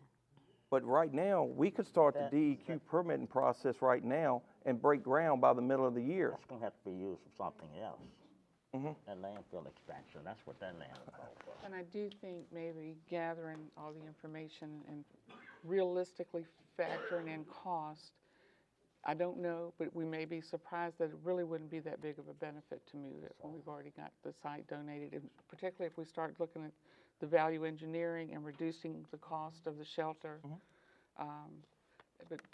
And there will be a number of other costs associated with getting, you know, this other site ready. And then, I don't know, it's just a matter of gathering a lot of information, taking an objective look at it, I think. But something that's important for us to do. Yeah, absolutely, because at the end of the day, if without a backup plan, we have no plan. And that's all I'm looking at. It's like, what if? It's kind of like saying, if someone says, I'm sleepy, just assuming he's ready, that he's going to bed. That don't mean anything. At the end of the day, these citizens are going to speak up as to what we will and will not do. And if it means moving, it means moving it. And the thing that really has me taken aback is the donations that are being taken are being made, as some have stated, with promises that this board never made. You can't go out there, I don't feel, take donations from people saying it's not going to be here, it's not going to do this, and it's not going to do that, when you don't have a vote in the final decision. That's not fair to that group taking the money, and it's not fair to the people giving it. And that's just a hard reality. The Board of Supervisors will make the final vote as to where it goes and what the cost is going to be. And at the end of the day, if it moves somewhere else, it moves somewhere else. If the side-by-side comparison leaves it in Burkeville, that's fine.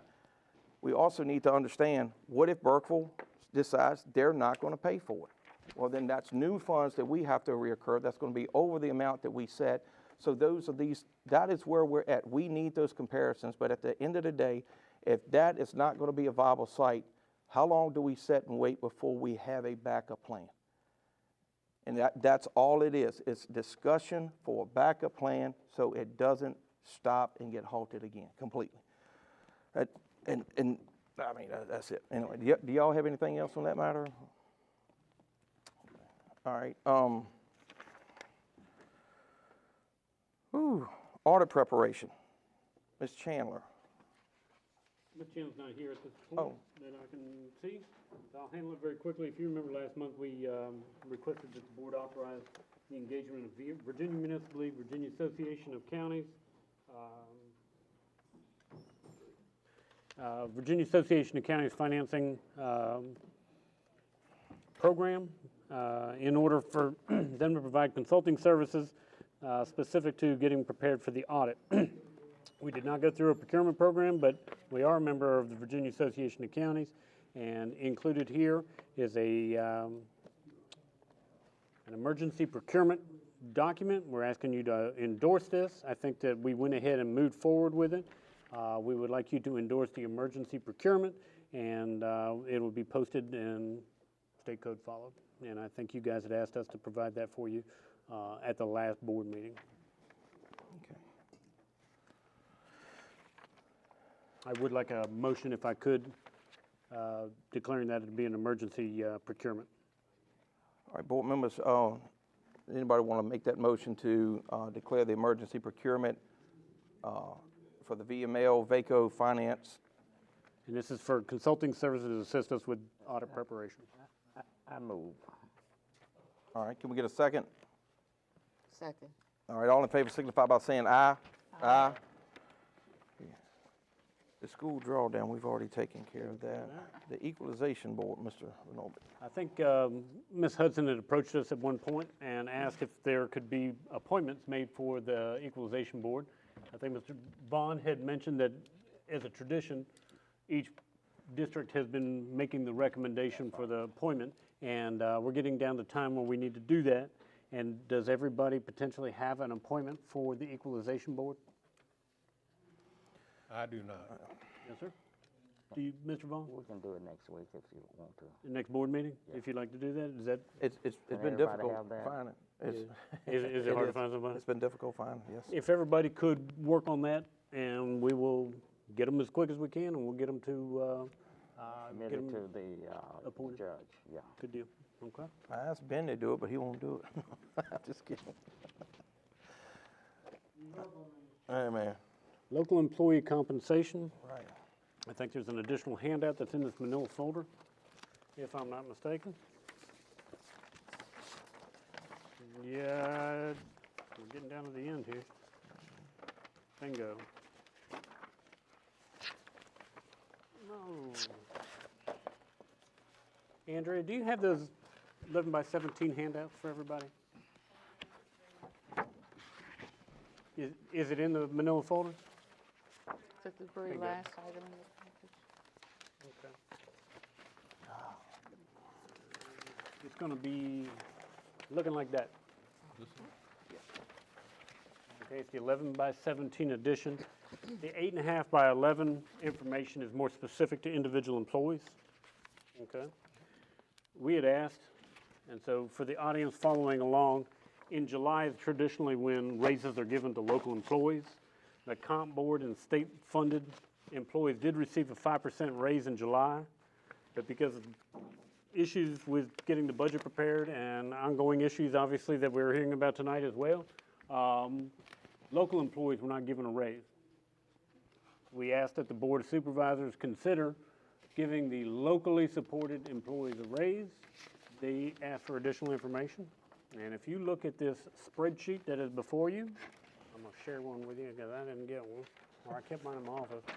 If you look at this document, you look in the lower left-hand corner, and it says $22,448.87. And that is the figure that we're requesting, or I'm requesting and recommending, that would be a bonus with no benefits through the month of October of this fiscal year, okay?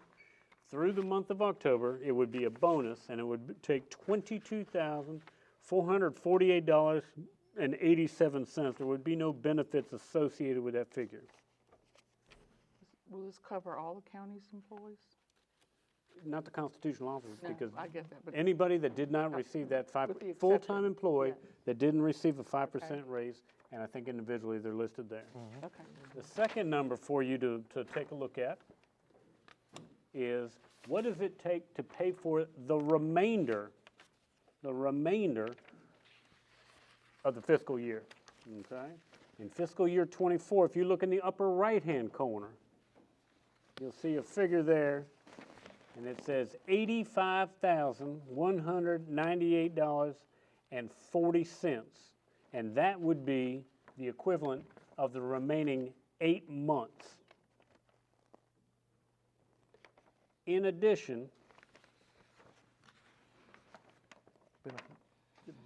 you need to add the benefit, okay, which is that lowest line, $12,863. Do you have that total? Between the two? Yep. Be about $98,000.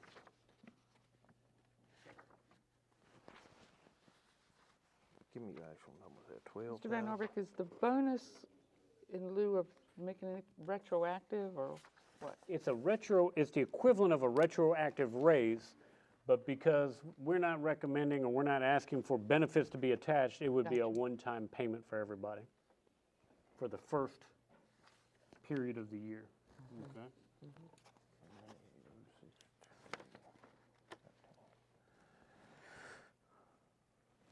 That number there is what, 27?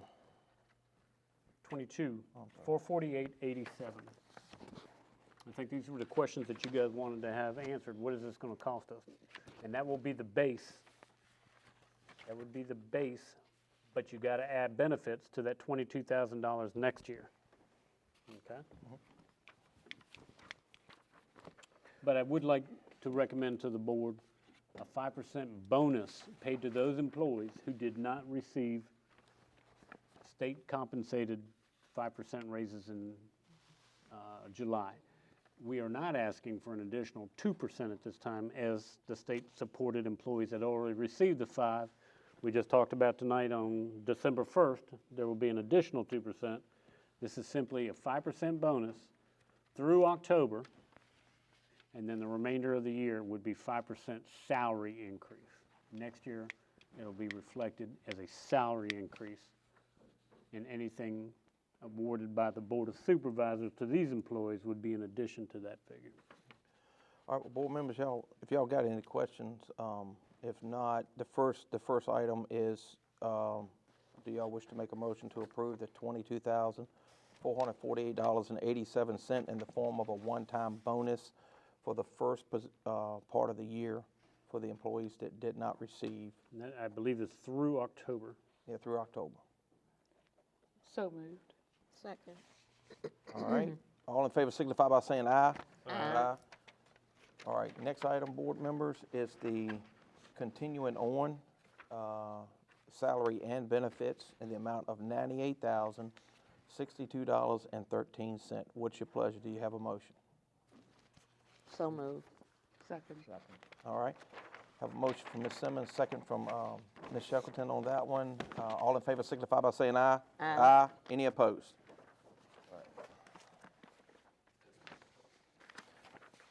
Making some progress here, yeah. Yeah. Chipping away at this thing. All right. In your board packet, you had a copy of the resignation of Bill Collins from the BZA. Did y'all have any questions? All right. Mr. Chairman, is it practice to accept resignations with the county? Okay. Yeah, I was going to say, board members, do we have a motion to accept the resignation of William Collins from the BZA? That's so moved. Second. All right, all in favor signify by saying aye. Aye. All right. CRC AFID planning grant, Mr. Van Norbert. CRC AFID planning grant. I think there's an item under tab J2 in which the Commonwealth Regional Council is making a request of a letter of support and a $5,000 commitment, which is the same commitment asked for by, I believe, the rest of the counties that are in the Virginia Poultry Group, Poultry Growers Cooperative Startup Group. And Melody Foster had a deadline, asked me to provide that letter. That letter is included in your manila folder and did not make it because we just did it on Monday. If I'm not mistaken, it's a letter to the Secretary Lohr, and it does say that we support, and at their November 16th meeting, the board will be considering a commitment of $5,000 in matching funds.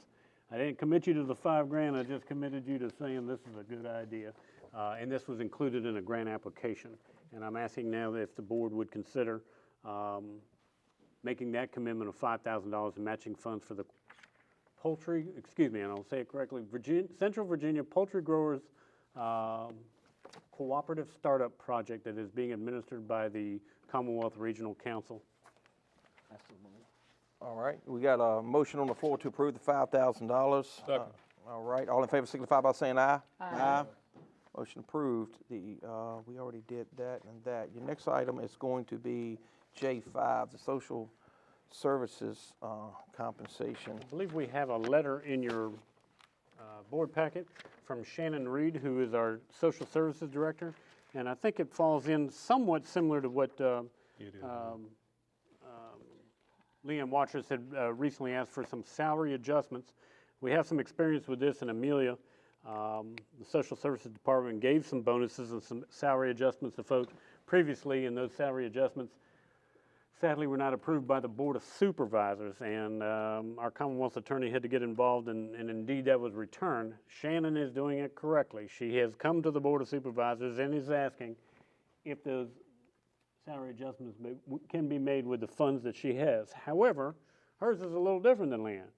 She's asking for a $6,533.84 match from this body in order to effectuate that raise. All right, and board members, the Social Services Board unanimously approved to send this over to the Board of Supervisors, and you know, for quite some time now, complaints have been numerous about social services and the services they provide. However, with the new director and the staff, they've worked diligently to provide the services and change the public's perception of that department, and I feel like we need to keep this team in place. This is clearly a retention tool as well as a salary alignment. And I fully support this. It's a viable tool to our citizens when they run into unfortunate times, and at this point I'd ask for a motion to approve Ms. Reed's request.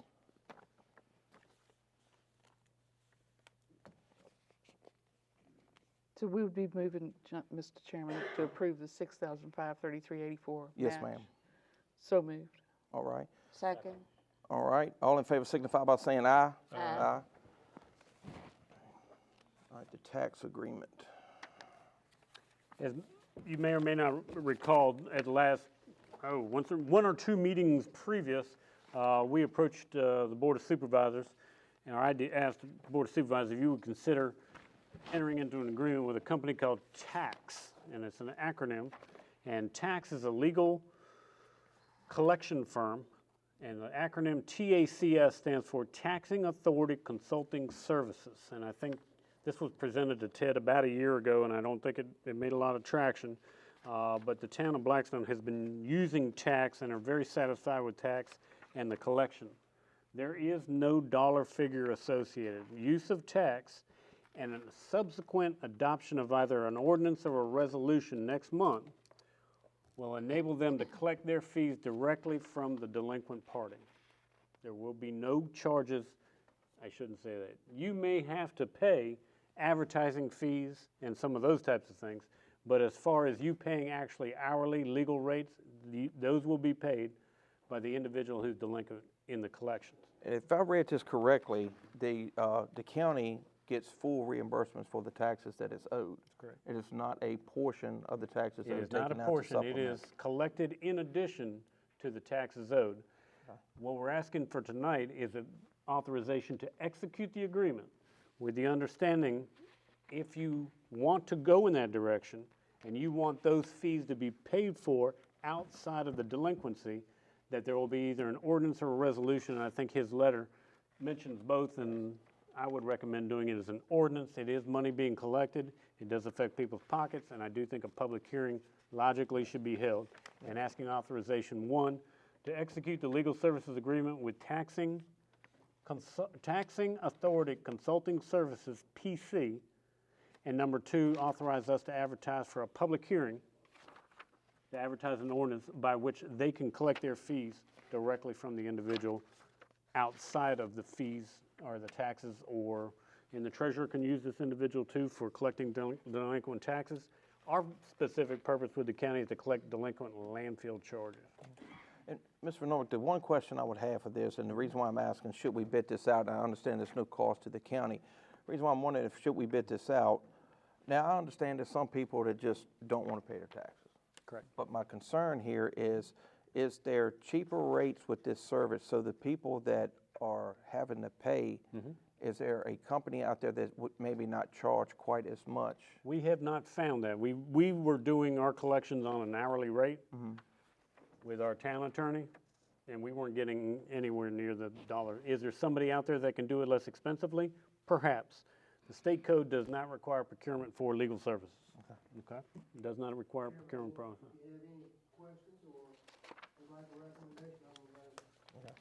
All right, board members, what's y'all's thoughts? Do y'all want to make a motion to execute the agreement with Taxing Authority Consultant Services? Has the treasurer been notified of this? I have not discussed it. Specifically for the county purposes, this would be for the collection of delinquent landfill accounts. Okay? However, the treasurer may use this individual, and the treasurer in Lunenburg County is using them now. She may choose not to use them, but as a constitutional officer, she has the authority to make that decision based on what she would like to do. She can hire her own collection firm, but this could be offered to her if she would like to move forward with it. Yeah, because currently this, it's only for the landfill. You're not hiring this person because the constitutional officer has the ability to make those decisions on their own for their own office, but I think she could add on or tag on to you if she chose to.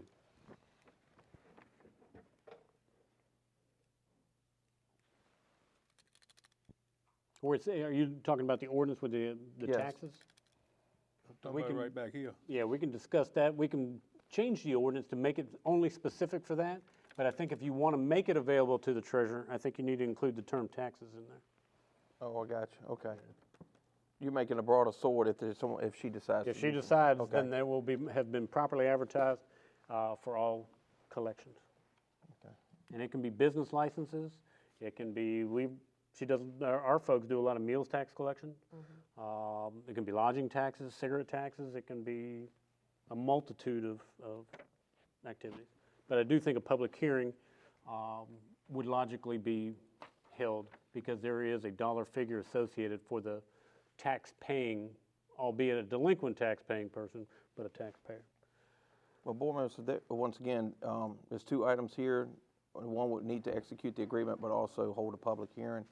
Do y'all wish to move forward with either one of those? Okay. All right. Next item then. Y'all do not want to move forward with this? Everyone I'd be in understand favor for it, but I can't make a motion as Okay. chair. it? Move it on. I'll make a motion for it, Then for the I'll- tax agreement and the, public hearing. Yeah, I'll second that motion. Okay. All right, so board members, we got a motion on the floor and a second to execute the agreement with tax and to also advertise for a public hearing for the December meeting for the proposed ordinance. Any more discussion? All in favor signify by saying aye. Aye. Any opposed? Okay.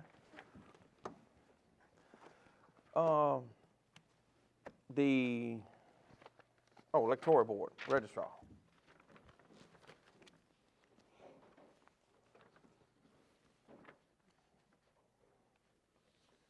Come on, ain't y'all got some energy? Run. No, I'm kidding. Y'all act like y'all been involved in something recently.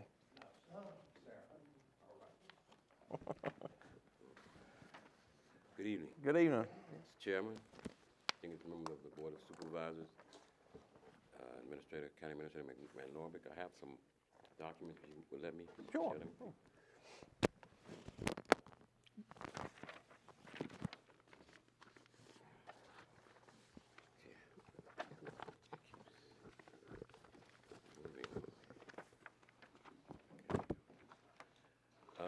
First of all, thank you for this opportunity to stand before you this evening. Yes, sir. This will be a sort of a twofold presentation at best. As I'm sure you're aware, we just completed the November 2023 general election.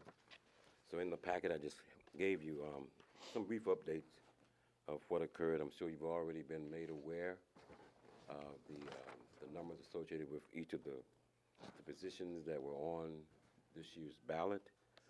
I'll give you a brief recap. We have about 9,600 voters registered in the county of Nottoway.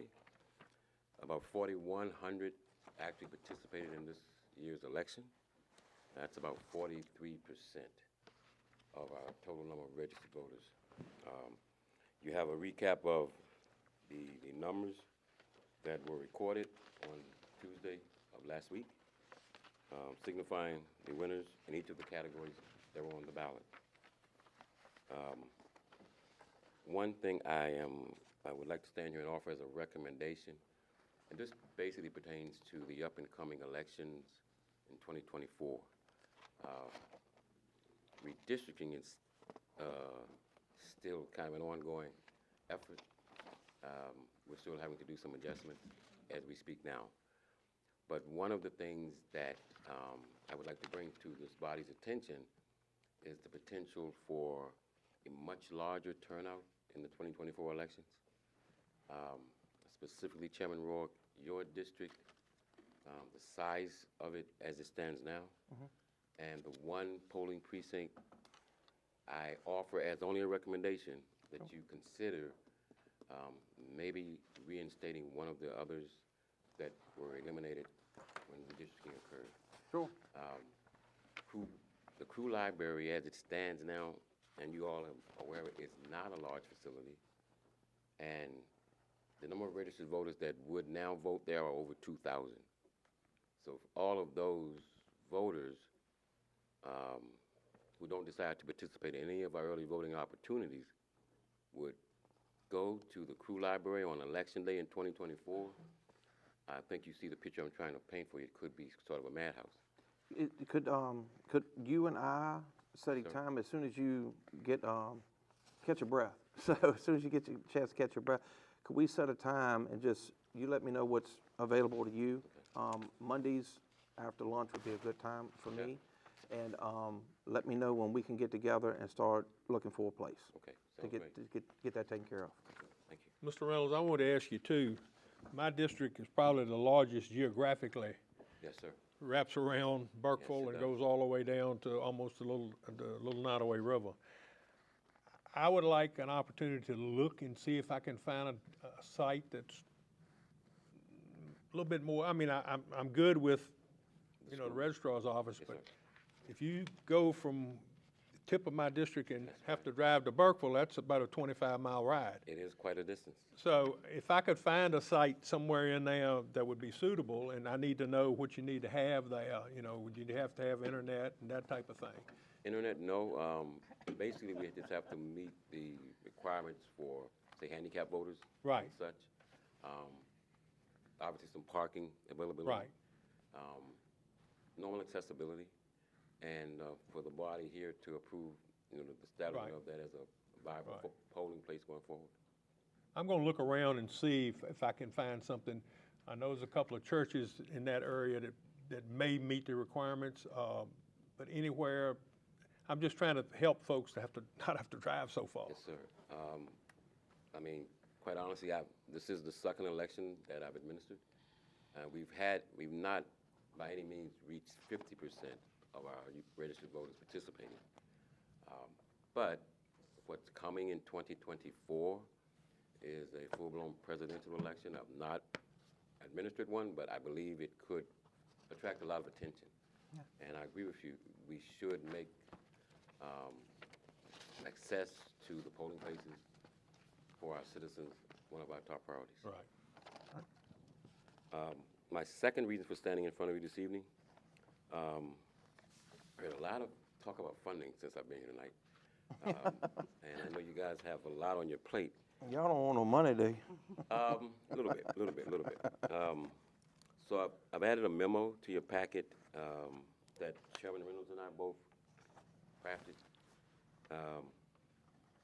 It relates to the cost primarily of our officers of election compensation and some associated costs that go into holding an election, general or primary. The budget that we had that was approved for fiscal year 23-24 had a line item of $40,000 for officer of election compensation, $10,000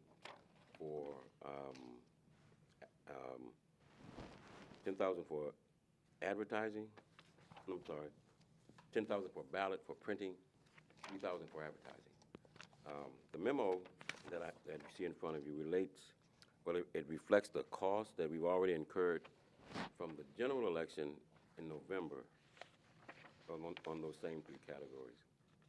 The Department of Election Enrichment is advising us that we more than likely will have at least one primary, maybe two, before the end of June. There will be a March primary, a March presidential primary, and quite possibly we could have a June primary for congressional candidates. So what we have expended so far relating to the November general election recently held will very likely put us in a bind or in a hole if we do have two more elections in this current fiscal year and have to pay for them out of the fiscal year funding that we were allocated. I did some analysis. I looked at last year's allocated funding for both the Electoral Board and the Registrar's Office. I do understand that any unused funds are not the property of either the Registrar's Office or the Electoral Board. But I was able to ascertain that there was about $54,000 of unused funds from 22-23. So the memo in front of you requests consideration for allowing both the Electoral Board and the Registrar's Office to utilize those funds. And I've laid out how we would budget them under those same three categories to meet the needs of the upcoming March primary and the June primary. Now, was this money already returned to the county, or did y'all still have it in y'all's coffers? No, sir, it wasn't in our allocated budget for 23-24. All right. I mean, at least the budget that we received, it doesn't reflect any carryover from prior year. Okay. But I think the question is the cash held by the treasurer, or is the cash held in your office?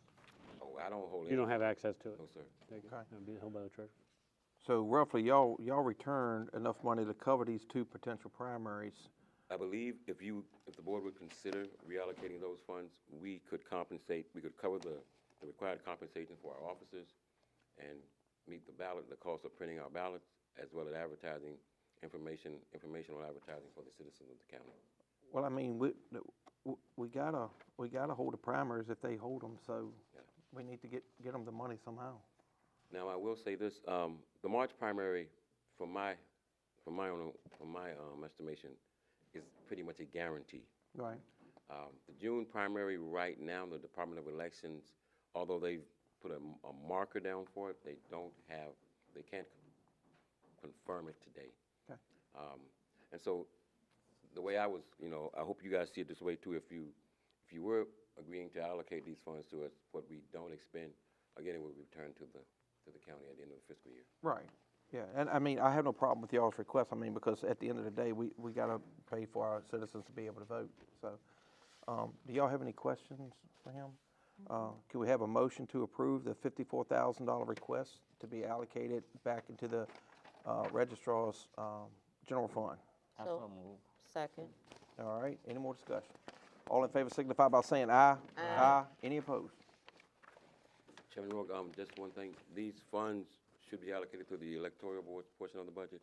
They're expended out of their portion. Anything related to election costs come out of the electoral board's fund. All right, board members, you hear what he said, that it goes to the electoral board's fund. Do y'all wish to amend your motion and second, and you'll vote to support that? You'd amend it, yes, and I'll second, yes. Okay. All right, all in favor signify by saying aye. Aye. All right, you're welcome. Thank you. Guys, have a great night. And thank y'all for what y'all done. Thank you, greatly appreciate it.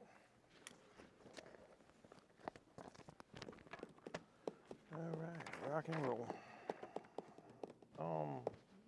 Oh, you've already done the application for Secretary Laurel, right?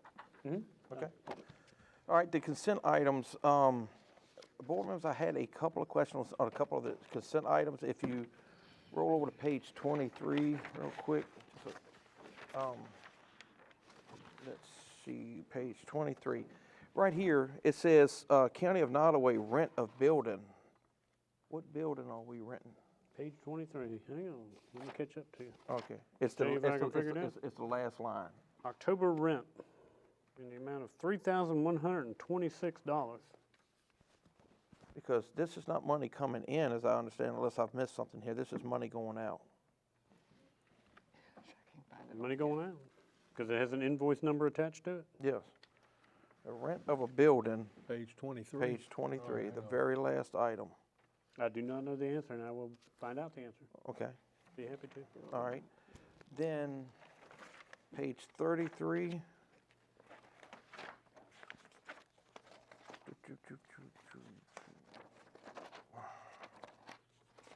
All right, I understand this is broke down as like some LRA and stuff like that, but is any of this LRA coming out of the county's general fund? Because I thought we separated everything. My expectation is that it should be coming out of the checking account. And Lynn has that CB&T, and I have a copy for everybody in the office, and I'll provide those to you in the morning. Okay. But there's a checking account held at Citizens Bank and Trust that is specific to the LRA.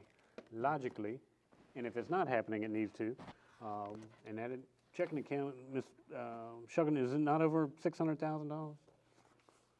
Oh, I'm not sure which one. Oh, LRA, yes, $609,000. Those bills for LRA-specific activities should be paid out of that particular checking account. And that's why I was asking, because it's in this report, and I didn't know if it was still something. I'll see if accidentally it's left actually getting done correctly, but there is a checking account specific to the LRA. It's over $600,000, and there's over $5 million specific to the LRA that is in a CD. Account might have been open when they segregated the budget LRA from the general fund a few years ago, maybe. Yeah, and see, I didn't know if these reports are coming in separate, or should we be getting the report specifically to the maybe an LRA rather than intermingling into Right. this, yeah, it would add some clarity to it, I Okay. think. Okay. And then, guys, it's just something, while we were looking at this, and I understand this is still Pickett Park Lodge, but on page 34, we're paying 2 pest control companies, and I'm just wondering, is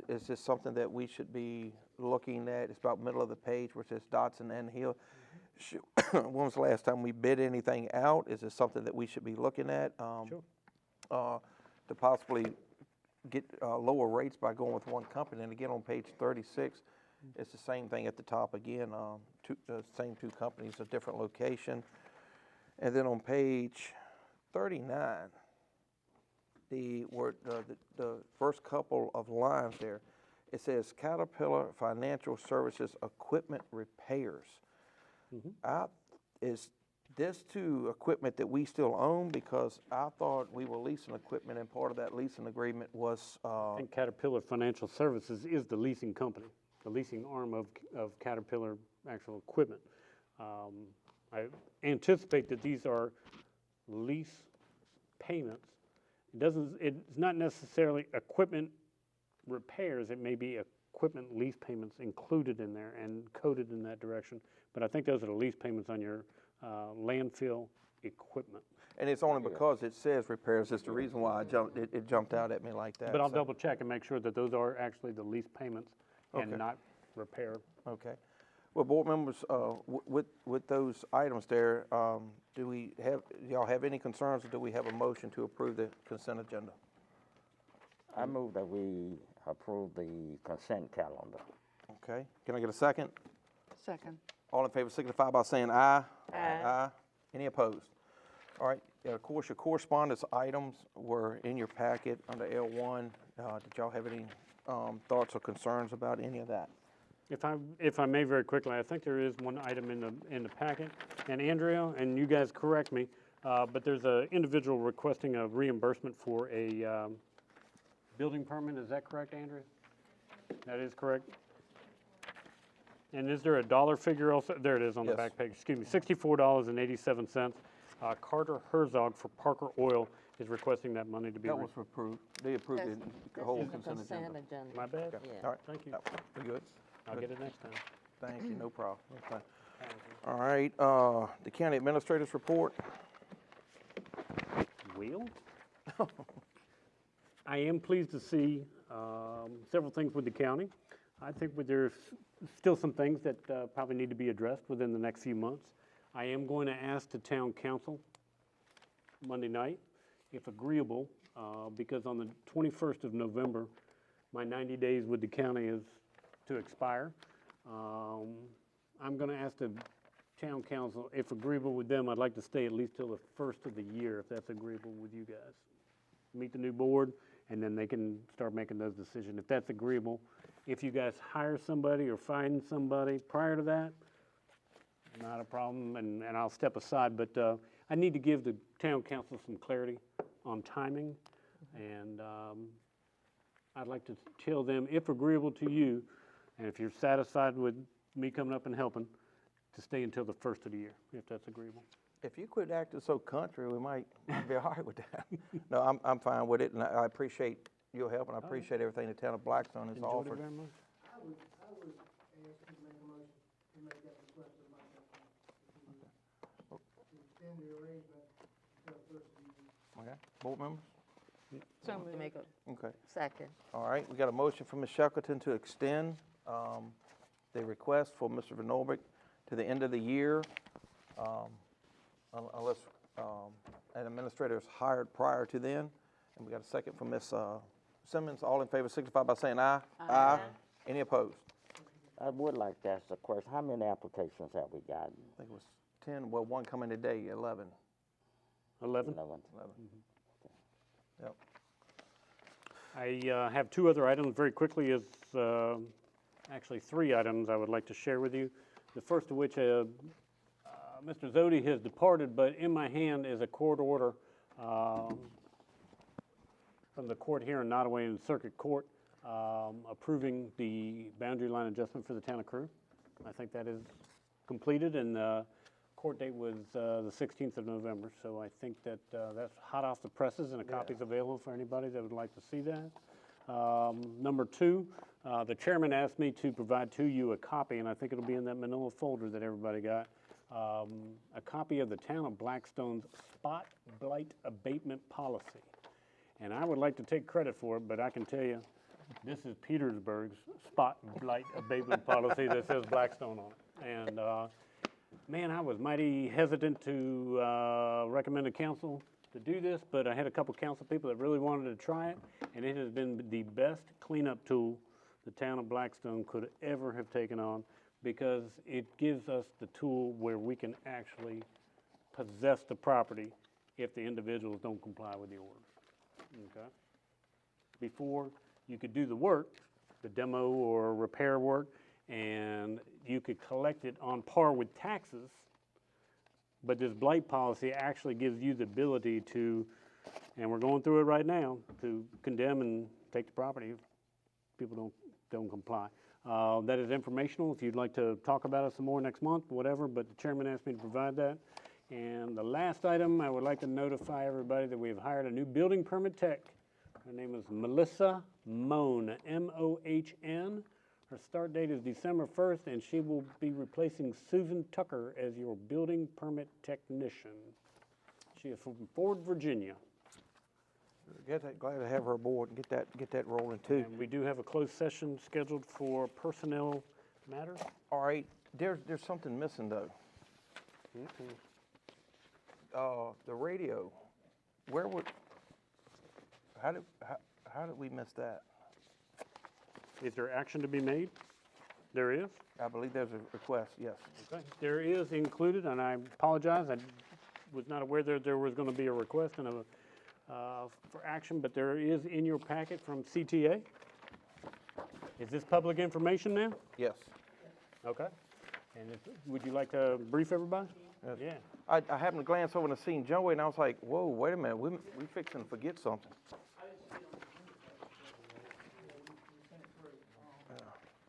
Yeah, so real quick, and Mr. Rourke, Chairman Rourke has the talking points there. I can do it or you can do it, either one. It just sort of, I guess, will suppress any concerns as to what you're getting ready to do. I mean, it's not Mr. Hyde, this is y'all's project. I'll be glad to. If you'd like to, go ahead. Sure. Let me put the glass on for a second. So, as we mentioned in the closed session the other night, and I think we still get a lot of street talk about why. It is two reasons we've been in these confidentiality agreements. Two reasons. One is we have to be able to negotiate to get the best price, and it will kill negotiations if it's a lot of talk about it. Number two is we just really, don't want to have legal issues. We don't want the board to go through legal issues. I mean, that's it. But now, once we move to the next step, it opens it up. So the transparency comes, but it's just part of, I guess the way I can explain this is if you go out and buy things like a sanitary truck, or if you go out and buy a building, you're not in the national corporate America bidding process. This is big boys, is the way I put it. You've got three major international companies, and they're lined up with their legal teams and everything. And so they are contests, to bidding, because the people that lose don't like it, so they can contest. But I think that our company that we have that we agreed to take forward, which was CTA, they've done a really good job of keeping this in line, because they know how that is. They know how that legal process can be. So I think you're going to get two things out of this. One is we're going to have protection from a legal issue. And then number two, we're going to get a cheaper price. Now, I will say this, moving forward, the reason we're negotiating, a lot of people go like, what is this? Is this, I've seen some of the Facebook posts, those not under the table deal. This is discounts. And it's normal to get anywhere from 10 to 25% discount in a project this size, 10 to 25%. It is possible to get between 35 and 45%. And I've done a little research on my own. I looked at a couple needs assessment. One I took a look at was Dinwiddie's. They made it public after they did theirs years ago. And their old needs assessment, it mentioned that 45% discount was possible. That is what CTA tells us today. And that was 6 years ago, and it's still possible today. So they do, and I've experienced it too. I've experienced it in one previous job that I was in to do a project like this. They cut really hard at the end. And as she mentioned to you in closed session the other night, and this is not an NDA issue, they will cut at the end of the year because they're looking to make quotas on sales, which is legit. But they, you could stand to, and I don't want to put a figure on it, but we're talking 6-digit cuts.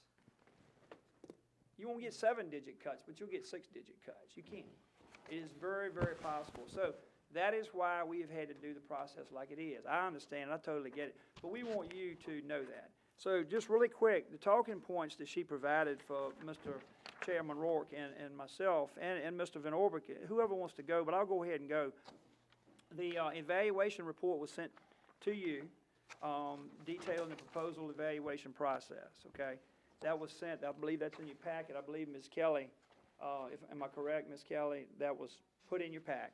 So that is an 18-page project report on all three of the vendors. Very detailed. We've looked it over. Our committee has looked it over. It looks good. But it is a total report on what we've done up to now and why we're at the point we are. This is tonight not an award.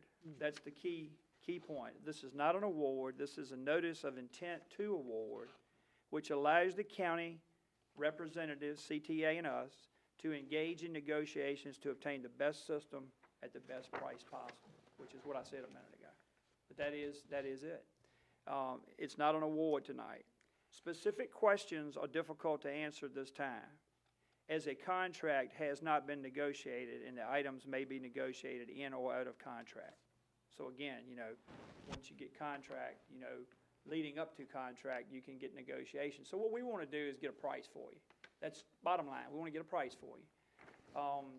When they do these cuts, they do these negotiations, then we can come back at a future meeting and say, this is your price. And then, of course, you can take $1 million right off of that because we got a grant for that, and we're going to keep going because we got 2 years before this implementation. So we can write a lot of grants between now and the end of 25 when this thing's turned on. And I think that's something a lot of the public don't realize at this point, is that we're not turning this on like next month. This two years down the road. We've been 1 year in. So a lot of grants are between now and then. I do 3 cycles right now that are annual. I'm in a new one now. So I'm working 10 grants right now, and we have 3 each year that we can work. So not all of those will be applicable to the radio system, but that's just the point, is that they are out there. No contract can be legally signed until it is brought before the Board of Supervisors, you, for discussion and approval. So that's the most important piece. And lastly, the process needs to move forward to ensure that the integrity of the RFP process. And the other main reason, and you heard it in closed session, and it's not a private issue, is that testing at the end of 25, we're just trying to stay on a timeline because of the foliage in Nottoway County trees, as well as all Southside Virginia trees. We're trying to get in front of that because the testing will throw it off as much as 6 months to another year if we don't have everything lined up in FY 25 to go online. Buddy, can I ask you something Yes, sir. that clearly came up tonight? There's some question about some finances here. Is any next step, if we issue the intent to award tonight, is there anything that we would need to be concerned about coming back to us before we would have the next 30, 60, 90 days to really get our head wrapped around potentially being able to meet with Davenport with our financial study? To come back to you, meaning... In other words, if we issue, would we be basically negligent in our, let me see if I can say that word right, fiduciary responsibility to issue this intent of award at this point, because we're trying to get some clarity from Davenport, in which, again, we're going to meet with them next week and then set a work session to meet with them publicly. Right. It's This not is a important. binding- This needs to move forward, but there's a question slowing up one thing, but y'all are asking for an intent to award, which I think has the potential to go and have This people confused. indicates that Nottoway County intends to enter contract negotiations with JVC Kenwood? Not intent to award, but not the actual contract.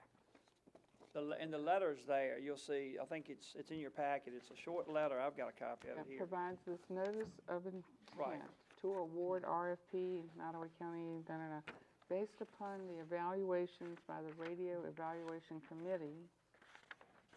Nottoway County intends to enter contract negotiations with JVC Kenwood. That's correct, the negotiations. We're not entering the contract, we're entering the negotiations. So we're looking at doing like a 30-day, let's cut, let's see what you can do. What's your bottom line? So really the negotiation is just for the bottom line.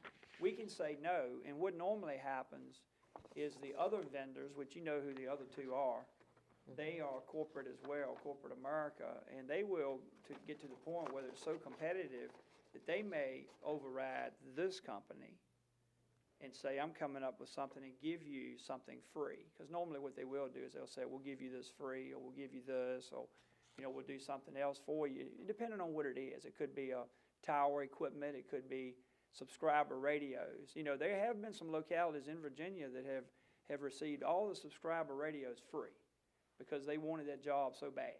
Well, buddy, let me ask you. So it's negotiations, Ms. Shackleton. It's not actually, you're not binding a contract, right? And buddy, again, I don't want to hold this up. I understand y'all are on a timeline, and this is very important. Should it be called an intent to award or an intent to negotiate? And that might be a completely stupid question, but because I don't know. That's really a question for CTA. She said this is a binding. It's notice of intent to, you're intending to award, meaning that we've picked the company. This company here, which you've already mentioned, JVC, we picked this company to talk with. So that's our intent. And then they can tell us what the bottom line is. And at some point, if they don't meet all of our requirements in the negotiation phase, then the other company could be pulled back up on the table. So we could easily end up with another company. I don't know, you can't say how that's going to go. Okay. All right. But obviously you have three companies there, and they were all scored, it's a scoring process. And I guess I'll go back to my original question in case I missed something. Do we expect anything to come out of the intent to award within the next 60 days? Sure. I think it's going to be, I think she's planning on getting us some idea by December. Okay. Just so you can stay on track. And obviously it's not trying to shove the project in just because we have board changes.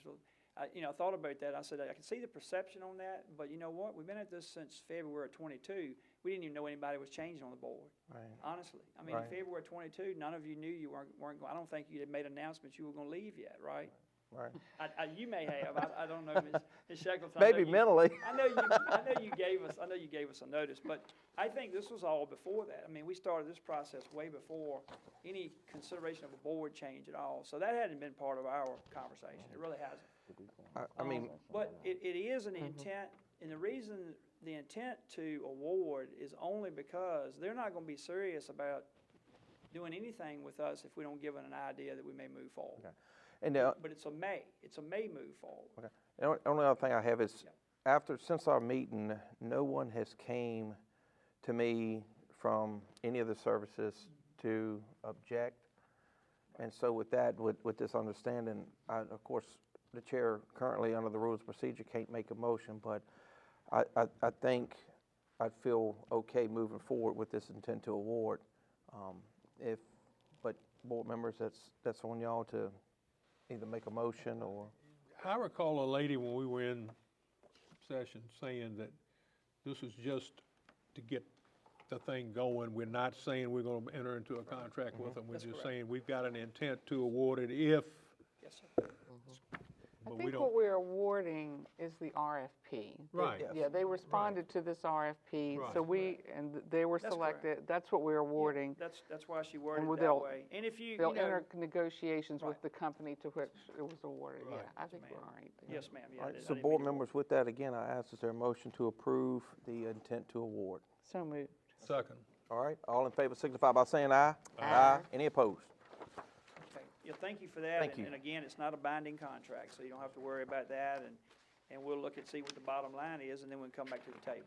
All right, and forgive me, gentlemen, if I had recognized that I missed that, I would have put this under new business and had y'all in front of us a little bit. That's okay. You had a lot on the agenda, but we appreciate you asking and pulling that back up on there. Yes, sir. Are there any further questions on the radio? I'll be happy to answer. I do want, any questions? I do want to tell you one more thing if I can. So what we're doing over the next 30 days, and we know some of you are, and you're coming up on your last meeting, and it's been a pleasure working with the ones of you that are going to be leaving, and we look forward to working with new staff members and board members. We are going to do an informational blitz in the community because we've heard you loud and clear, in the closed session, as well as citizens have called us. And, you know, between this and the animal shelter, it's a lot of money. And we want to do an informational blitz to let people know. And a key case in point, I heard Mr. Abbott tonight mentioning a tower. And that's good, but it's not just a tower. And so I think it's important that some people know exactly what it entails. The infrastructure hasn't been explained well out in the public, mainly because we've been under the NDA agreements. But the infrastructure is a large part, probably 3/4 of that total price tag. That's right. The radio is only probably a quarter or less of that price tag. So what we're looking at is 4 or 5 towers total that we're working with, and the equipment that goes on those, but the LP gas tanks at the bottom of them, the generators are new, the fences with barbed wire to keep people out. All of those things are included, as well as the microwave dishes, et cetera. So we're going to be doing an informational blitz, and we already started after our closed session the other night. We're putting slides together. Right. And we're going to do bullets that just are simple, make sense. Anyone out in the public can say, oh, yeah, I get it. And then a picture to go with it. We're going to have school buses in the picture. We're going to have dispatchers in the picture, because all the dispatch equipment is being replaced. So those are the things we really haven't been talking about that much, but not because we have been holding it back. It's Well, just if we could, and I'm sure the fire departments and squads and stuff would do that, when y'all start pushing that information out, if we could share it through the sheriff's Facebook Yes. page, fire departments, and the counties and the towns' pages, let's push that out, because that's right. it's going to be I think, it's going to be refreshing to most, still shocking, but still refreshing to be able to get that information. Sure, it is sticker shock, but I also want to thank Chief Shinepp over here from Crew. He came tonight. We had a few that were working tonight, a few chiefs, but Chief Shinepp wrote me and he said, hey, you know, why can't we maybe put some more information out in a slide? And we had been working on that, so that's something that you'll see in the next, hopefully it was in the next week. Yes, sir. Okay. So we appreciate it. Thank you for the vote, and if All there's right. no other further That'd be questions, okay. thank you. I'll tell the chairman. Thank you. All right. All right, ladies and gentlemen, we are at our 10 o'clock hour. We still have comments from the board and a closed session, but because we're at the 10 o'clock hour due to rules of procedure, need to poll the board to see if you want to go ahead and continue the quick closed session and the comments from the board, or do you wish to end the meeting? Continue. Mr. Ingram, continue? I don't have any problem either way. Okay. Okay, Mr. Vaughn? Man, I'm hungry. I'm gonna get some supper. One person can. Yes, sir. You don't need but one vote. That's right. I'm gonna vote to continue. All right. Well, ladies and gentlemen, we're going to move forward. From the comments from the members of the board, Ms. Simmons, do you have any comments? Just to wish everybody a happy Thanksgiving, and to all the people that won the election, congratulations, and looking forward to a new year. All right. Mr. Vaughn, you have any comments? I don't have any comments. I'll make mine next month. All right. Now we got 30-minute section set aside for you. So, Ms. Shackleton, do you have anything? No comments, thank you. Mr. Ingram? No, sir. Okay. And board members, I got some stuff. Of course, some of these things came up to put on the agenda. But just so y'all know, probably the most important one is next month there will be plenty of presentations and for some elected and members that are going to be leaving, and also there's going to be presentations for some former employees for the county. So I would like to say one thing. I know you and Mr. Ingram have said you all going to meet with the new people. But the new people need to go to VACO's meeting. This is where you learn. I can't emphasize that enough. They don't need, you can talk to them, but they need to go to VACO, where they can learn the proper things they need to learn about being a member of the Board of Supervisors. yeah, our meeting's about the rules of procedures. Just set that to make that meeting go They'll quick. get that in at VACO too. Okay. All right. Well, with that, board members, I entertain a motion to go in closed session. Pursuant to the Code of Virginia 2.2-3711A1, discussion, consideration, or interviews of prospective candidates up for employment, assignment, appointment, promotion, performance, demotion, salaries, discipline, or resignation of specific public officers, appointees, or employees of any public body specifically relating to personnel matters now pending in county administration. Can I get a motion for that? So moved. All right, can I get a second? Second. All right, I'll signify by saying aye. Aye. Any opposed? We're going to closed session. Yes, sir.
Yes.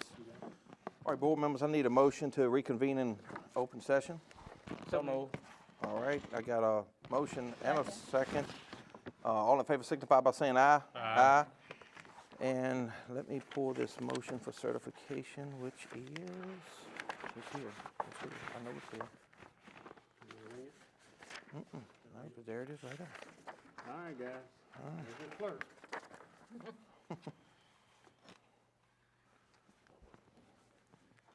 All right, You ready for it?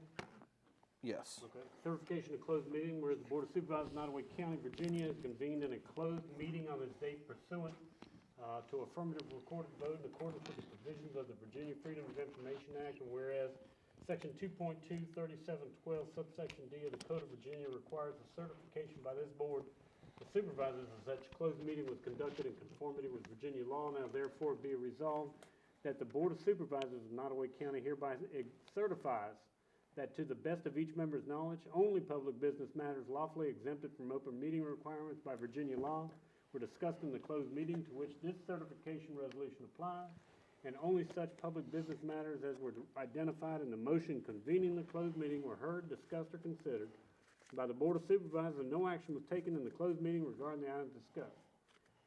And ladies and gentlemen, I'm gonna ask if there will, we can, do a roll call vote for the certification?